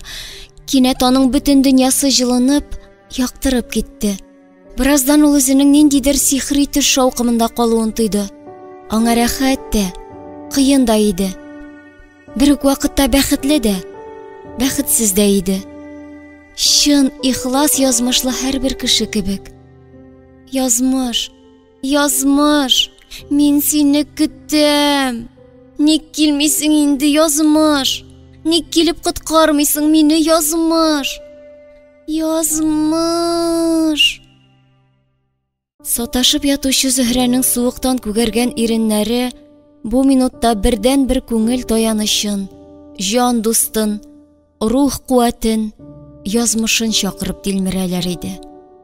Бу Хода бәндәсенең күзләре инде йомылган, кирпекләре хәлсезләнгән, тын сулышы басылып, кысылып калган, бөтен барлыгы белән сафлыктан гына, хыялый мөгъҗизадан гына торган бу җан иясенең җансыз тавышын ишетсә дә, шул Язмыш дигәннәре генә ишетер мөгаен. Язмыш ишетмәде дә ишетмәде үзенең иясен. Юк, ишетте, ишетте. Зөһрәнең ачыргаланып, үрсәләнеп чакыруын, аның илаһи изге дугаларын ишетте, өзелеп изгәләнеп көтүен тойды. Әнә инде ул ашыга кабалана буран болытын, кар гарасатын ярып, үзенең Зөһрәсенә ашыга. Җилдән, давылдан уздырып, чокырларның иң төбенә төшә, хупкыннарның иң тирәнен, ярларның иң текәсен айкый, тауларның иң биегенә менә. Шулай йөри торгач ул ап-ак салкын болыт булып, пыргылдап Зөһрә яткан бас чокырга килеп төшә. Аны сак кына күтәреп куенына ала һәм карлы буран аша иенә, елап шишенеп беткән әнисе янына илтә. Зөһрәнең бер мизгелгә генә ачылып калган күзләре үзен күтәреп баручы Язмышның куркынган карашын, кар бозга каткан кирпекләрен, мыегын, ак сәдәф кебек туңган бит очларын гына шәйләп кала. Шәйләп кенә калмый, яратып эндәшергә дә үзендә көч таба. Язмыш бит син. Коткар мине, Язмыш. Минем яшисем килә. Әнием янына кайтасым килә. Язмыш. Нинди әйбәт син. Мин сине яратам. Яратам.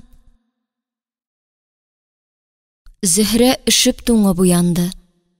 Ул, мин һаман салкын чокырда ятамдыр, шуңа күрә өшимдер дип уйларга өлгермәде. Каяндыр ерактан, таулар, уфыклар артыннан әнисенең йомшак ягымлы тавышы ишетелде. Кызым, уян инде, торырга вакыт. Аш күзләреңне, кызым. Әйтүе генә җиңел. Күз кабакларын күтәреп дөньяга, әнисенең тавышы килгән якка карау шул кадәр авыр булыр дип кем уйлаган? Гүя аның бу күз кабакларын галәмәт зур ташлар белән бастырып куйганнар. Шулай да Зөһрә бер мәлгә генә кирпекләрен күтәреп күзләрен ача алды. Шул арада аның сабый күңеленә ургылып көн яктылыгы, аның артыннан ук әнисенең көн яктылыгыннан да яктырак карашы, күз нуры кирип тулды. Шушы тылсымлы яктылык Зөһрәнең хәлсез тәненә көч бирде. Ул бу юлы бер нинди тартынусыз нисез күзләрен ачты һәм янында еламсырап утырган әнисенең яшькә манчылган, әмма үтә дә мәрхәмәтле йөзенә тутырып карады. Мөгъҗиза үзен озак көттермәде. Ана белән кызның йөзенә бер юлы бәхетле елмаю кунды. Әнием, кызым, мине Язмыш коткарды, әйеме? Әйе, кызым. Ул әйбәт, әйеме? Әйбәт, кызым. Ул тагын килерме? Килер, кызым. Хәзер йоклаемы? Сиңа хәл җыярга кирәк. Зөһрә күзләрен йомды. Сәламәт, тирән йокыга талды. Тик йокы ихтыярына бирелгәнче үзенең нарасы күңеленнән саркып чыккан сихри сүзләрне пышылдарга өлгерде. Рәхмәт сиңа, Язмыш. Мине ташлама, яме? Язмышның җавабын Зөһрә үзенең сихри төшенә барып җиткәч ишетте. Мин сине мәңге ташламам, Зөһрә акыллым. 10-нчы бүлек. Кем син, Язмыш? Мәктәптә Зөһрәне сагынганнар. Бер атна түшәктә ятканнан соң гына аягына басалды шул ул. Аның белән булган тарихны барысы да белә. Сораулар күп булды. Зөһрә һич иренмичә, ниндидер мавыктыргыч әкият сөйләгән кебек тәфсилләп сөйләп бирде. Бер генә сорауга төгәл җавап бирә алмады ул. Кем коткарды соң аны? Бу хакта әнисе дә әйтеп бетерми. Сер саклый. Дөресен генә әйткәндә, Зөһрә аның кем икәнлеген белә. Язмыш коткарды аны. Ләкин ул шуны да белә. Алла гына күзгә күренми яши. Язмыш кешеләр кебек үк. Зөһрә моны тоя. Кешеләр кебек сөйләшә, яза, укый. Кешеләр кебек яши. Яисә эши. Зөһрәнең әле дә хәтерендә. Аны күтәреп барган язмышның нурлы күзләре, карлы-бызлы кирпекләре, мыегы бар иде. Хәтта бүреге, туны бар иде. Ул чын кешеләр кебек киенгән иде. Ул хәтта кемгәдер бик охшаган да иде. Тик менә кемгә? Ул үзен коткарган язмыш хакында әнисеннән тагын бер мәртәбә сорап карарга булды. Ләкин күпме генә батырлыгын җыеп йөрсә дә, өздереп кенә сорый алмады. Бер әйтте бит инде. Әйбәт кеше коткарды диде. Тагын ни кирәк? Нигә әллә ничә мәртәбә сорап интектерергә? Әйбәт кеше дигәннәре шул язмыш буладыр инде. Их, Зөһрәнең бик тә күрәсе килә ул язмыш дигәннәрен. Аның йөзенә, күзенә карыйсы килә. Күзенә карап, рәхмәт әйтәсе килә. Видик эчендә, хисап дәресләре эчендә, гөл эчендә, дусты Руслан эчендә. Руслан дигәннән, бер көн ул Зөһрәне коридорда туктатып, сине әтиең коткарган диләр, дөресме шул дип сорады. Миннән сәлам әйтәме дип тә өстәде. Зөһрә әлбәттә бер ни дә аңламады. Каян килеп әтисе булсын ул аның? Элегрәк тә классный әтиең бар дип әйтә иде. Юри әйтәдер. Әтиең кебек кешең бар димәкче буладыр. Зөһрәнең дә кызыгып куйган чаклары бар иде. Их, шундый әтиең булсын икән, ә? Әнә ул нинди көчле, батыр, акыллы булыр иде. Аның андый әтисе юк шул. Юк. Булса, мондый аянычлы хәлләргә тарымас та иде. Чана шуарга да әтисе белән чыгар иде. Язмыш? Язмыш шундый нәрсә инде. Бүген бар, иртәгә юк. Иртәгә булса, берсе көнгә юк. Ул бар да, юк та. Күренә дә, күренми дә. Әти кеше һәр вакыт янда. Ул гел синең белән. Гел янәшә. Язмыш кыен чакта гына ярдәмгә килә. Әти кешеләр, әниләр кебек үк үз гаиләләре белән тату, тигез гомер кичерәләр. Дөрес анысы. Әти булмаганда язмыш та ярап тора. Шуңа күрә Зөһрә бик бәхетле, чөнки аның ярдәмчесе, дусты, яраткан кешесе бар. Кыскасы, язмышы бар. Барыбер рәхәт. Әти юк булмаса да, рәхәт. Чынлап та язмыш дигәннәре үзен кыш буе белгертеп, сиздереп торды. Бер вакыт Зөһрәнең чаңгысы сынгач, өр-яңа чаңгы китереп бирде ул аңа. Мәктәптән кайтып кергәндә, ишекләренә сөялеп куелган иде. Чын әкиятләрдәге кебек. Нишләп кеше алып китмәгәндә, каян белгән ул Зөһрәнең нинди чаңгы яратканын? Берсендә Зөһрә Гөлсинә апасын алдады. Гомерендә булмаганча, бер көн ул иешен эшләмичә барды. Әлеге дә баягы Видик гаепле инде. Менә бер вакыт Гөлсинә апалары парталар арасында йөреп һәр баланың дәфтәрен тикшерә башлады. Әнә закламый Зөһрә янына да килеп җитәчәк. Шуңа аны кырт чаккан кебек булды. Ул парта өстендәге дәфтәрен кискен генә тартып алды да, аскы шүрлектә яткан портфеле астына кыстырып куйды. Янәшәсендә басып торган Гөлсинә апасына: "Мин барсында эшләгән идем, дәфтәремне өйдә онытып калдырганмын", дип ялганлады. Шул ялганыннан соң Зөһрә Гөлсинә апасының күзләренә туры карый алмыйча бик озак йөрде. Аны җир тишегенә кереп китәрдәй итеп оялтучы да табылды. Бердән бер көнне аның язу өстәлендә сәер хат кисәге пәйда булды. Зөһрә акыллым, бүтән булай ялганлама, яме диелгән иде анда. Ялганлап бәхетенә, максатына ирешкән кешене күргәнем юк әле минем. Ялган бәхетсез һәм көчсез кеше эше. Тагын шуны онытма, ялганның олысы, кечесе юк. Кечкенә ялганда олы хыянәткә илтергә мөмкин. Моннан соң бер дә ялганлама. Килештекме? Синең я. Быелгы яңа ел бәйрәме дә Зөһрәнең хәтерендә мәңге калырлык булды. Иң элек ул бик сәер хат алды. Хат та түгел. Конверт эченә салынган сызым иде ул. Сызымга Зөһрәләрнең йорты, ишек алды, күршедәге агачлык, яр чокыр буйлары төшерелгән. Кибет, балалар бакчасы, мәктәп күрсәтелгән. Агачлык белән яр арасында 100 адымлап ара бар. Шуның уртасында чыбыклары өзелеп беткән ялгыз телеграф баганасы кукраеп утыра. Сызымда да бар ул багана. Әнә нәкъ шул багана төбенә кызыл әләм сүрәтләнгән. Бер читкә Кыш бабай бүләге дип язып та куелган. Әһә, Кыш бабай үзенең алып килгән бүләген шунда күмгән икән дип элгер генә уйлап алды Зөһрә. Ләкин шул минутта ук бүләк артыннан чыгып йөгермәде. Яңа ел җиткәч, Кыш бабай килгәч кенә чыгып алырга тиешлеген белә бит ул. Бәйрәмнең шарты, йоласы шундый. Бәйрәм шаулап гөрләп үтеп китте. Яңа ел сәгате төнге 12-не сугып, 2-нче меңьеллыкның 2-нче елы тууын белдерде. Инде менә ничә көн буе Зөһрәнең күңелен кытыклап торган Кыш бабай бүләген эзләп табарга да вакыт җитте. Ул шунда ук: "Әнием, әйдә чыгыйк инде, алып керик Кыш бабай бүләген" дип, әнисенә ялына ялвара башлады. Күрше-күлән гөрләшеп урамдагы чыршылар тирәсенә чыга башлагач, Зөһрәләр дә кузгалдылар. Тиз-тиз генә киенеп, урамга чыктылар. Кыш бабай калдырган бүләкне шундук табып алдылар. Әнисе каян белгән диген, туп-туры барды да казып чыгарды. Бер матур тартмага әллә күпме тәм-том белән бергә Зөһрәнең кулына бик килешеп тора торган көмеш йөзек салынган иде. Сөенде инде Зөһрә. Беренче мәртәбә ул йөзек киеп йөриячәк.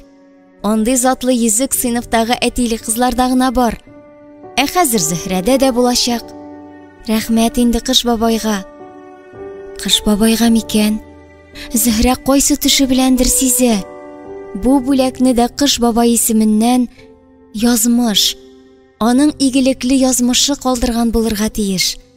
Шуңа күрә ул иләренә кайтып җиткәнче Кыш бабай белән бергә язмышка да рәхмәт укып кайтты. 11-нче бүлек. Туган көн. Зөһрә үзенең һәр туган көнен түземсезлек белән көтеп ала. Быелгы туган көне аеруча истәлекле булачак.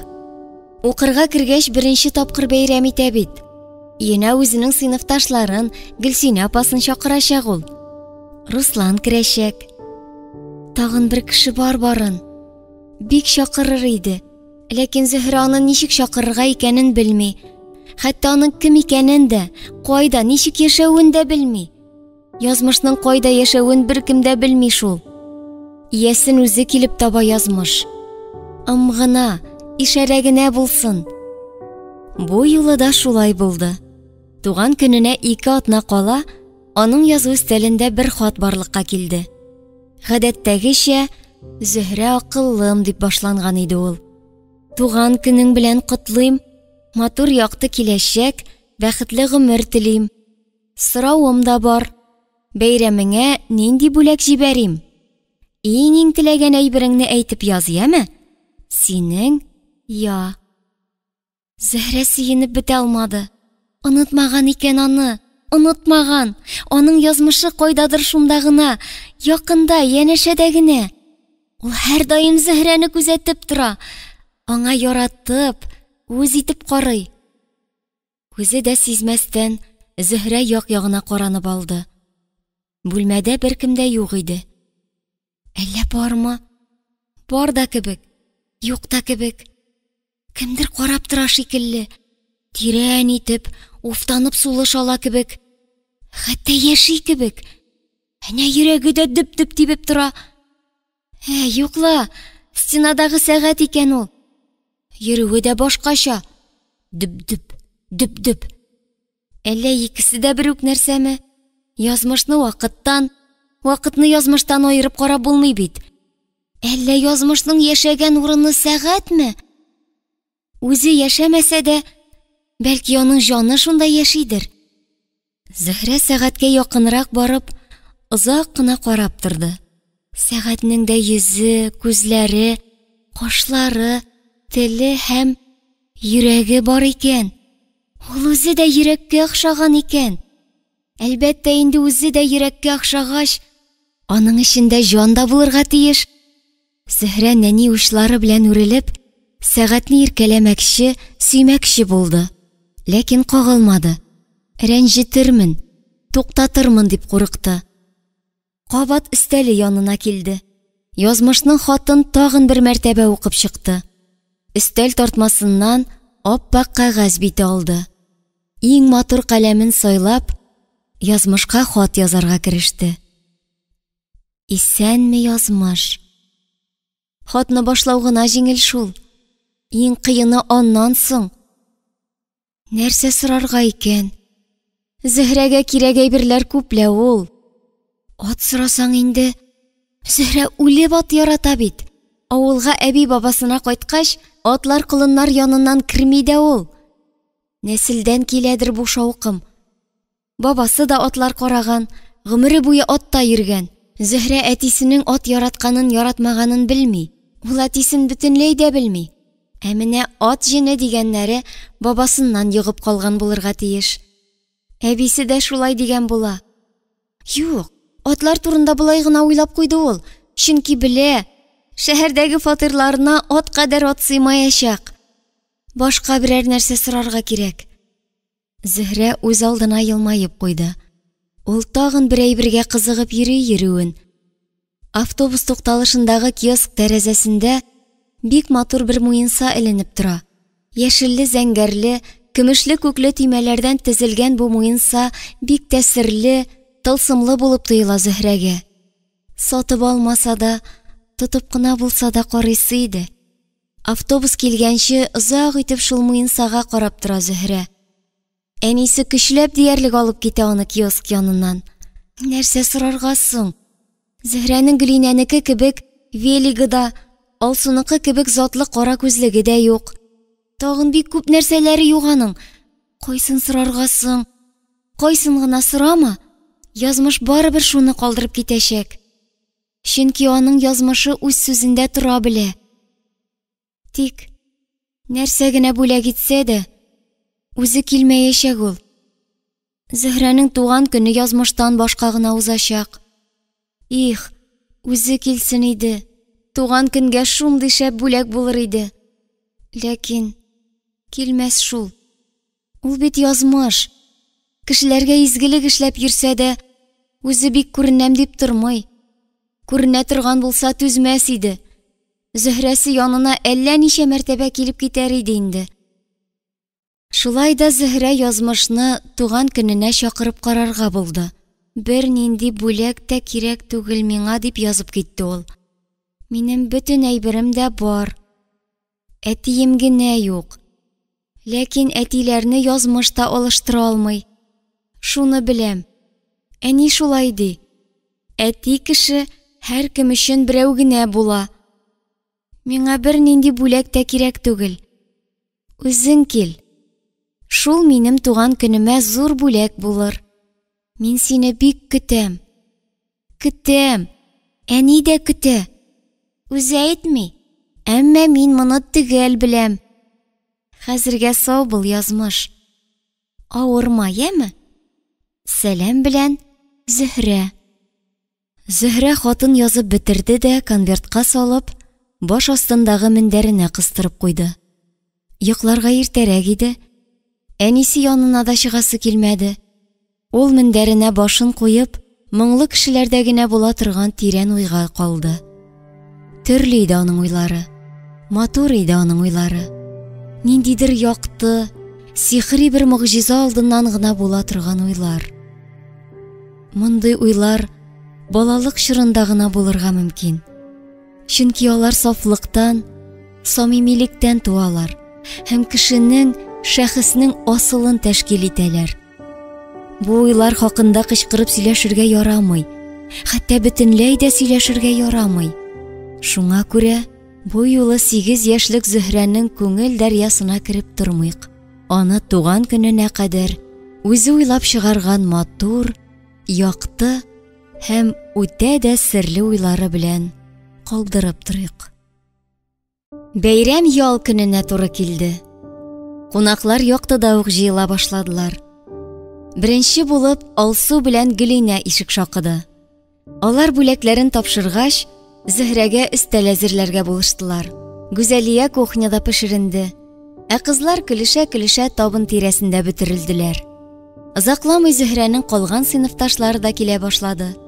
Чәчәк исе белән Зөһрәнең бүлмәсе бүләк белән тулды. Менә бер вакыт кыенсынып кына Руслан килеп керде. Ул иң элек Зөһрәгә ап-ак роза чәчәге бүләк итте. Кыюсыз гына үрелеп, кызның бит очыннан үбеп алды. Аннары кулындагы төргәкне сузды. Нәрсә бу дип сорады Зөһрә. Сиңа кирәк әйбер. Ой, кызык син, Руслан. Нәрсә соң ул? Бокс бияләе. Нәрсә? Сиңа бокска йөрергә кирәк. Малайлардан тидертмәс өчен. Шулай дисеңме? Бүләгең өчен рәхмәт, Руслан. Үзеңә рәхмәт. Миңа нигә? Мине бит беркем дә туган көненә чакырмый. Син чакырдың. Шуның өчен рәхмәт.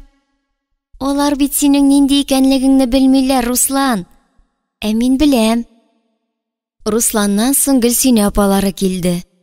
Шуның белән чакырылган кешеләр җыелып бетте. Ләкин Зөһрәнең әнисе кунакларны өстәл янына чакырырга ашыкмады. Аптырагач Зөһрә кухняга үзе йөгереп чыкты. Әнием, барысы да килде, утырабызмы инде? Аз гына көтик, кызым. Тагын бер кунак кына киләсе калды. Кем ул, әнием? Мин беләмме аны? Беләсең, кызым. Килгәч күрерсең. Хәзергә сорамай, әме? Бар, кунакларың янына чык. Яман сулап утырмасыннар. Зөһрәнең шатлыктан мөлдерәмә тулы күңеленә ниндидер җылы дулкын йөгереп керде. Кем булыр ул серле кунак? Зөһрә аны белә дә белми дә булып чыга. Әнисе чакыргач, әйбәт кунактыр. Зөһрәнең туган көненә дә килгәч, тагын да әйбәтрәктер. Шул вакыт ишек катындагы кыңгырауга җан керде. Зөһрәнең әнисе каушап китте. Әле бер якка, әле икенче якка омтылды. Алъяпкычын салып, көзге янына барды, чәчләрен төзәткәндә итте. Моннан соң да әле ишекне ачарга җыенмады. Зөһрә янына килеп, аркасыннан сөйде, бит очыннан үбеп алды. Аннары гына ишек ачарга китте. Ишектән беренче булып олы чәчәк бәйләме күренде. Бер кочак чәчәк. Әнисенең дә, Зөһрәнең дә иң яраткан чәчәге розалар. Руслан ап-ак бер роза алып кергән иде инде. Монда исәпсез-хисапсыз кызыл розалар. Зөһрәнең күз алдында гаҗәеп күренеш барлыкка килде. Ишектән бер кочак розалар кирип килә. Аның артында беркем дә юк. Нинди серле мөгъҗиза бу? Әллә Зөһрәнең күңелендә нәни генә өмет чаткысы калкынып куйды. Әллә язмыш килгәнме? Әнә бит үзе күренми, чәчәкләре генә кирип килә. Кеше заты булса күренер иде. Бу күренми. Алган ул Зөһрәнең хатын. Аның сүзен тыңлаган, килгән. Хәзер күрәчәк Зөһрә үзенең язмышын. Күрмәсә, тыячак.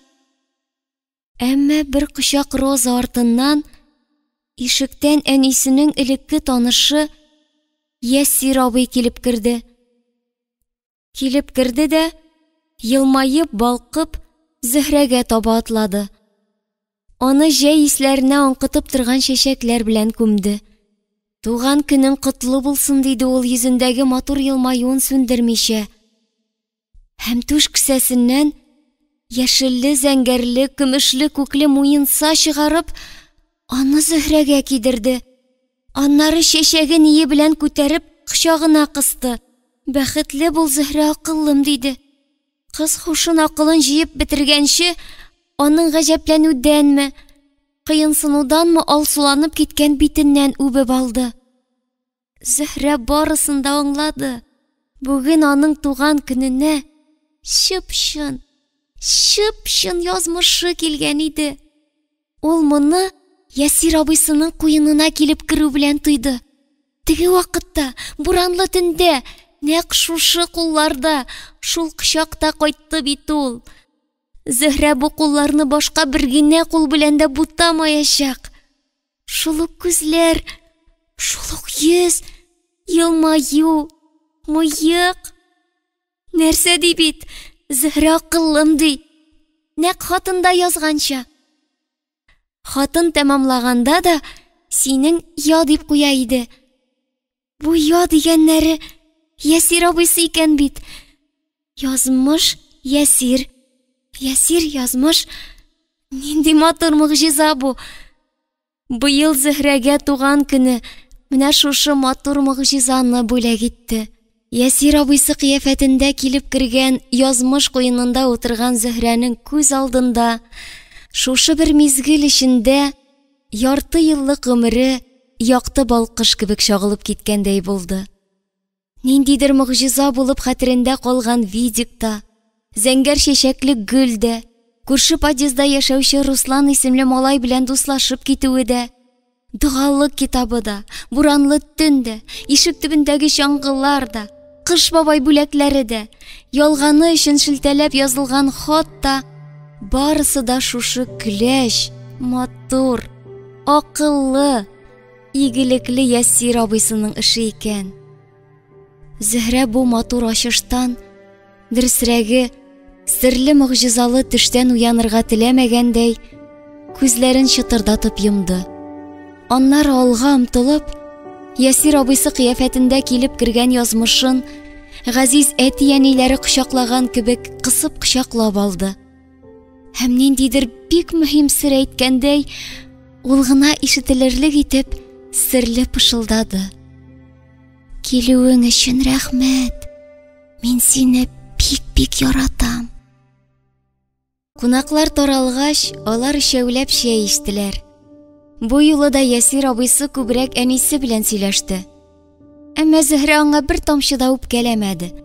Чөнки ул төгәл белә. Ясир абыйсы әнисенеке генә түгел, Зөһрәнеке дә. Бәлки әле иң элек Зөһрәнекедер, аннан соң гына әнисенекедер. Әнә ул нинди язмыш, чибәр, акыллы, шаян, әйбәт. Аның белән рәхәт, тыныч. Руслан белән дә дуслар. Бу бик мөһим, чөнки Зөһрә киләчәктә Руслан белән бик якын дус булачак. Бәлки, бергә дә яшәрләр. Моны белеп тору Зөһрәне бәхетле итә. Бүген Руслан тәмам аптырады. Ясир абый синең әтиең түгелмени? Дип сорады. Зөһрә аңа ничек җавап бирергә дә белмәде. Зиһене каушап төшкән бер мәлдә Зөһрә өчен аның күңеле, йөрәге әйтте. Әтием түгел, ләкин ул минеке, диде. Әнә ул нинди Ясир абый. Игътибарлы, игелекле, мәхәббәтле, тагын бәхетле. Аның белән әнисе дә бәхетле. Күптән булай көлеп елмаеп утырганы юк иде. Сөйләшүләре дә аңлаешлы. Яз җитә, Гүзәлия. Салкыннар бүтән булмас инде. Шулай шул. Быел кыш бигрәк салкын булды. Буранлы булды. Бөтен дөньяга җылы кирәк. Безнең барыбызга да җылы кирәк, Ясир. Кешегә кояш җылысы гына җитми шул. Аңа җан җылысы да булсын. Җылыга җылан да җылыша диләр бит. Безнең кояш та җылыны сизде. Ясир, ишетәсеңме? Ишетәм, Гүзәлия, ишетәм. Теге агачтагы кышка карале. Тәмам күңеле булды бугай. Сине ничек үз итте? Теге агачтагы кышны әйтәм. Беләм, минем өчен дә газиз бер җанга әверелде ул. Дөресен генә әйткәндә, мин хәзер аңардан аерыла алмыйм инде. Ничек хәл итәсең соң, Гүзәлия? Мин күптән хәл иттем, Ясир. Үзең беләсең. Хәзер инде кызыбыз хәл итсен. Аның чираты.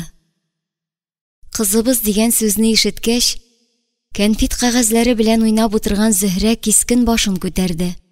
Сүзегездә миңа да урын бармыни дигәндәй, гаҗәпләнү һәм сорау тулы күзләре белән бер әнисенә, бер Ясир абыйсына карап алды.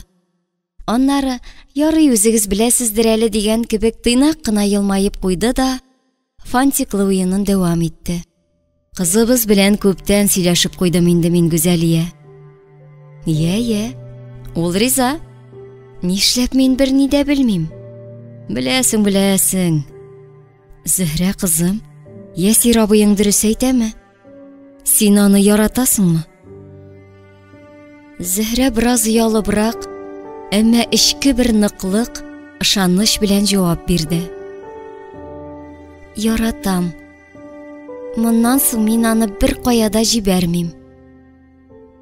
Аннары Ясир абыйсына кырт борылып сорап куйды. Китмисең бит, Ясир абый? Китмим, Зөһрә. Китмим. 12-нче бүлек. Соңгы сүз. Менә шулай матур тәмамланды бу тарих. Тәмамланды микән? Бәлки, олы бәхетле тарихның башыгынадыр бу. Һәр кешенең үз вакыты, үз сәгате бар диләр. Шул сәгать суккан вакытка туры китерә алса, кешегә бәхет капусы ачыла. Бүген генә 8 яшен тутырган Зөһрәнең дә сәгате сукты. Аның тормышы бөтенәйде. Ләкин без барыбыз да беләбез. Бу нәни кыз үз гомерендә беренче сынауны гына үтте. Алда мондый сынаулар күп булыр. Тагын да авырраклары булыр. Зөһрә генә түгел бит әле. Аның белән бергә бу яңа тормышка, яңа сынауларга Гүзәлия дә, Ясир дә керә. Моңа кадәр хыял белән сабырлык аларның гомер юлдашы булды. Алдагы тормышларында да Ходай Тәгалә бу матур парны шушы рухи кыйблалардан читләштермәсен иде. Язмыш таң кебек. Башы бар, ахыры юк. Безнең күз алдында өр-яңа язмыш туды. Язмыш һәр вакыт бәхет булып туа. Безнең геройларыбыз да аны шул бәхетле килеш сакласыннар иде. Тормышның бормалы юлларында әрәм-шәрәм итеп бетермәсеннәр иде. Руслан. Үзе бер дөнья. Миңа бик кызык тоела аның Зөһрә белән дуслыгы. Хәтта сәер. Бу дуслык Русланны яхшырак итәчәк. Ә Зөһрәнең күңеленә ныклык бирәчәк. Миңа язучы буларак Зөһрәдән аерылу бигрәк тә кыен. Дөресен генә әйткәндә, шушы кыска вакыт эчендә якын, газиз булып киткән бу бәгыр кисәгеннән аерыласым да килми. Ул минем дә күңелемдә, язмышымда калды. Үзенең якты хыялы, күңел сафлыгы һәм горур батырлыгы белән мине дә әсир итте. Тәрбияләде, кешелек асылыма кайтарды. Кырыс вакыт җилләрендә уңа башлаган матур сыйфатларымны уятты. Менә Зөһрә хакындагы әсәремне язып тәмамладым да уйга калдым. Мин бу кызны сагына да башлаганмын икән. Ә сагыш ул язмыш кебек үк таңны хәтерләтә. Аның башы бар, ахыры юк. Гөлчәчәк Хафизова укыды.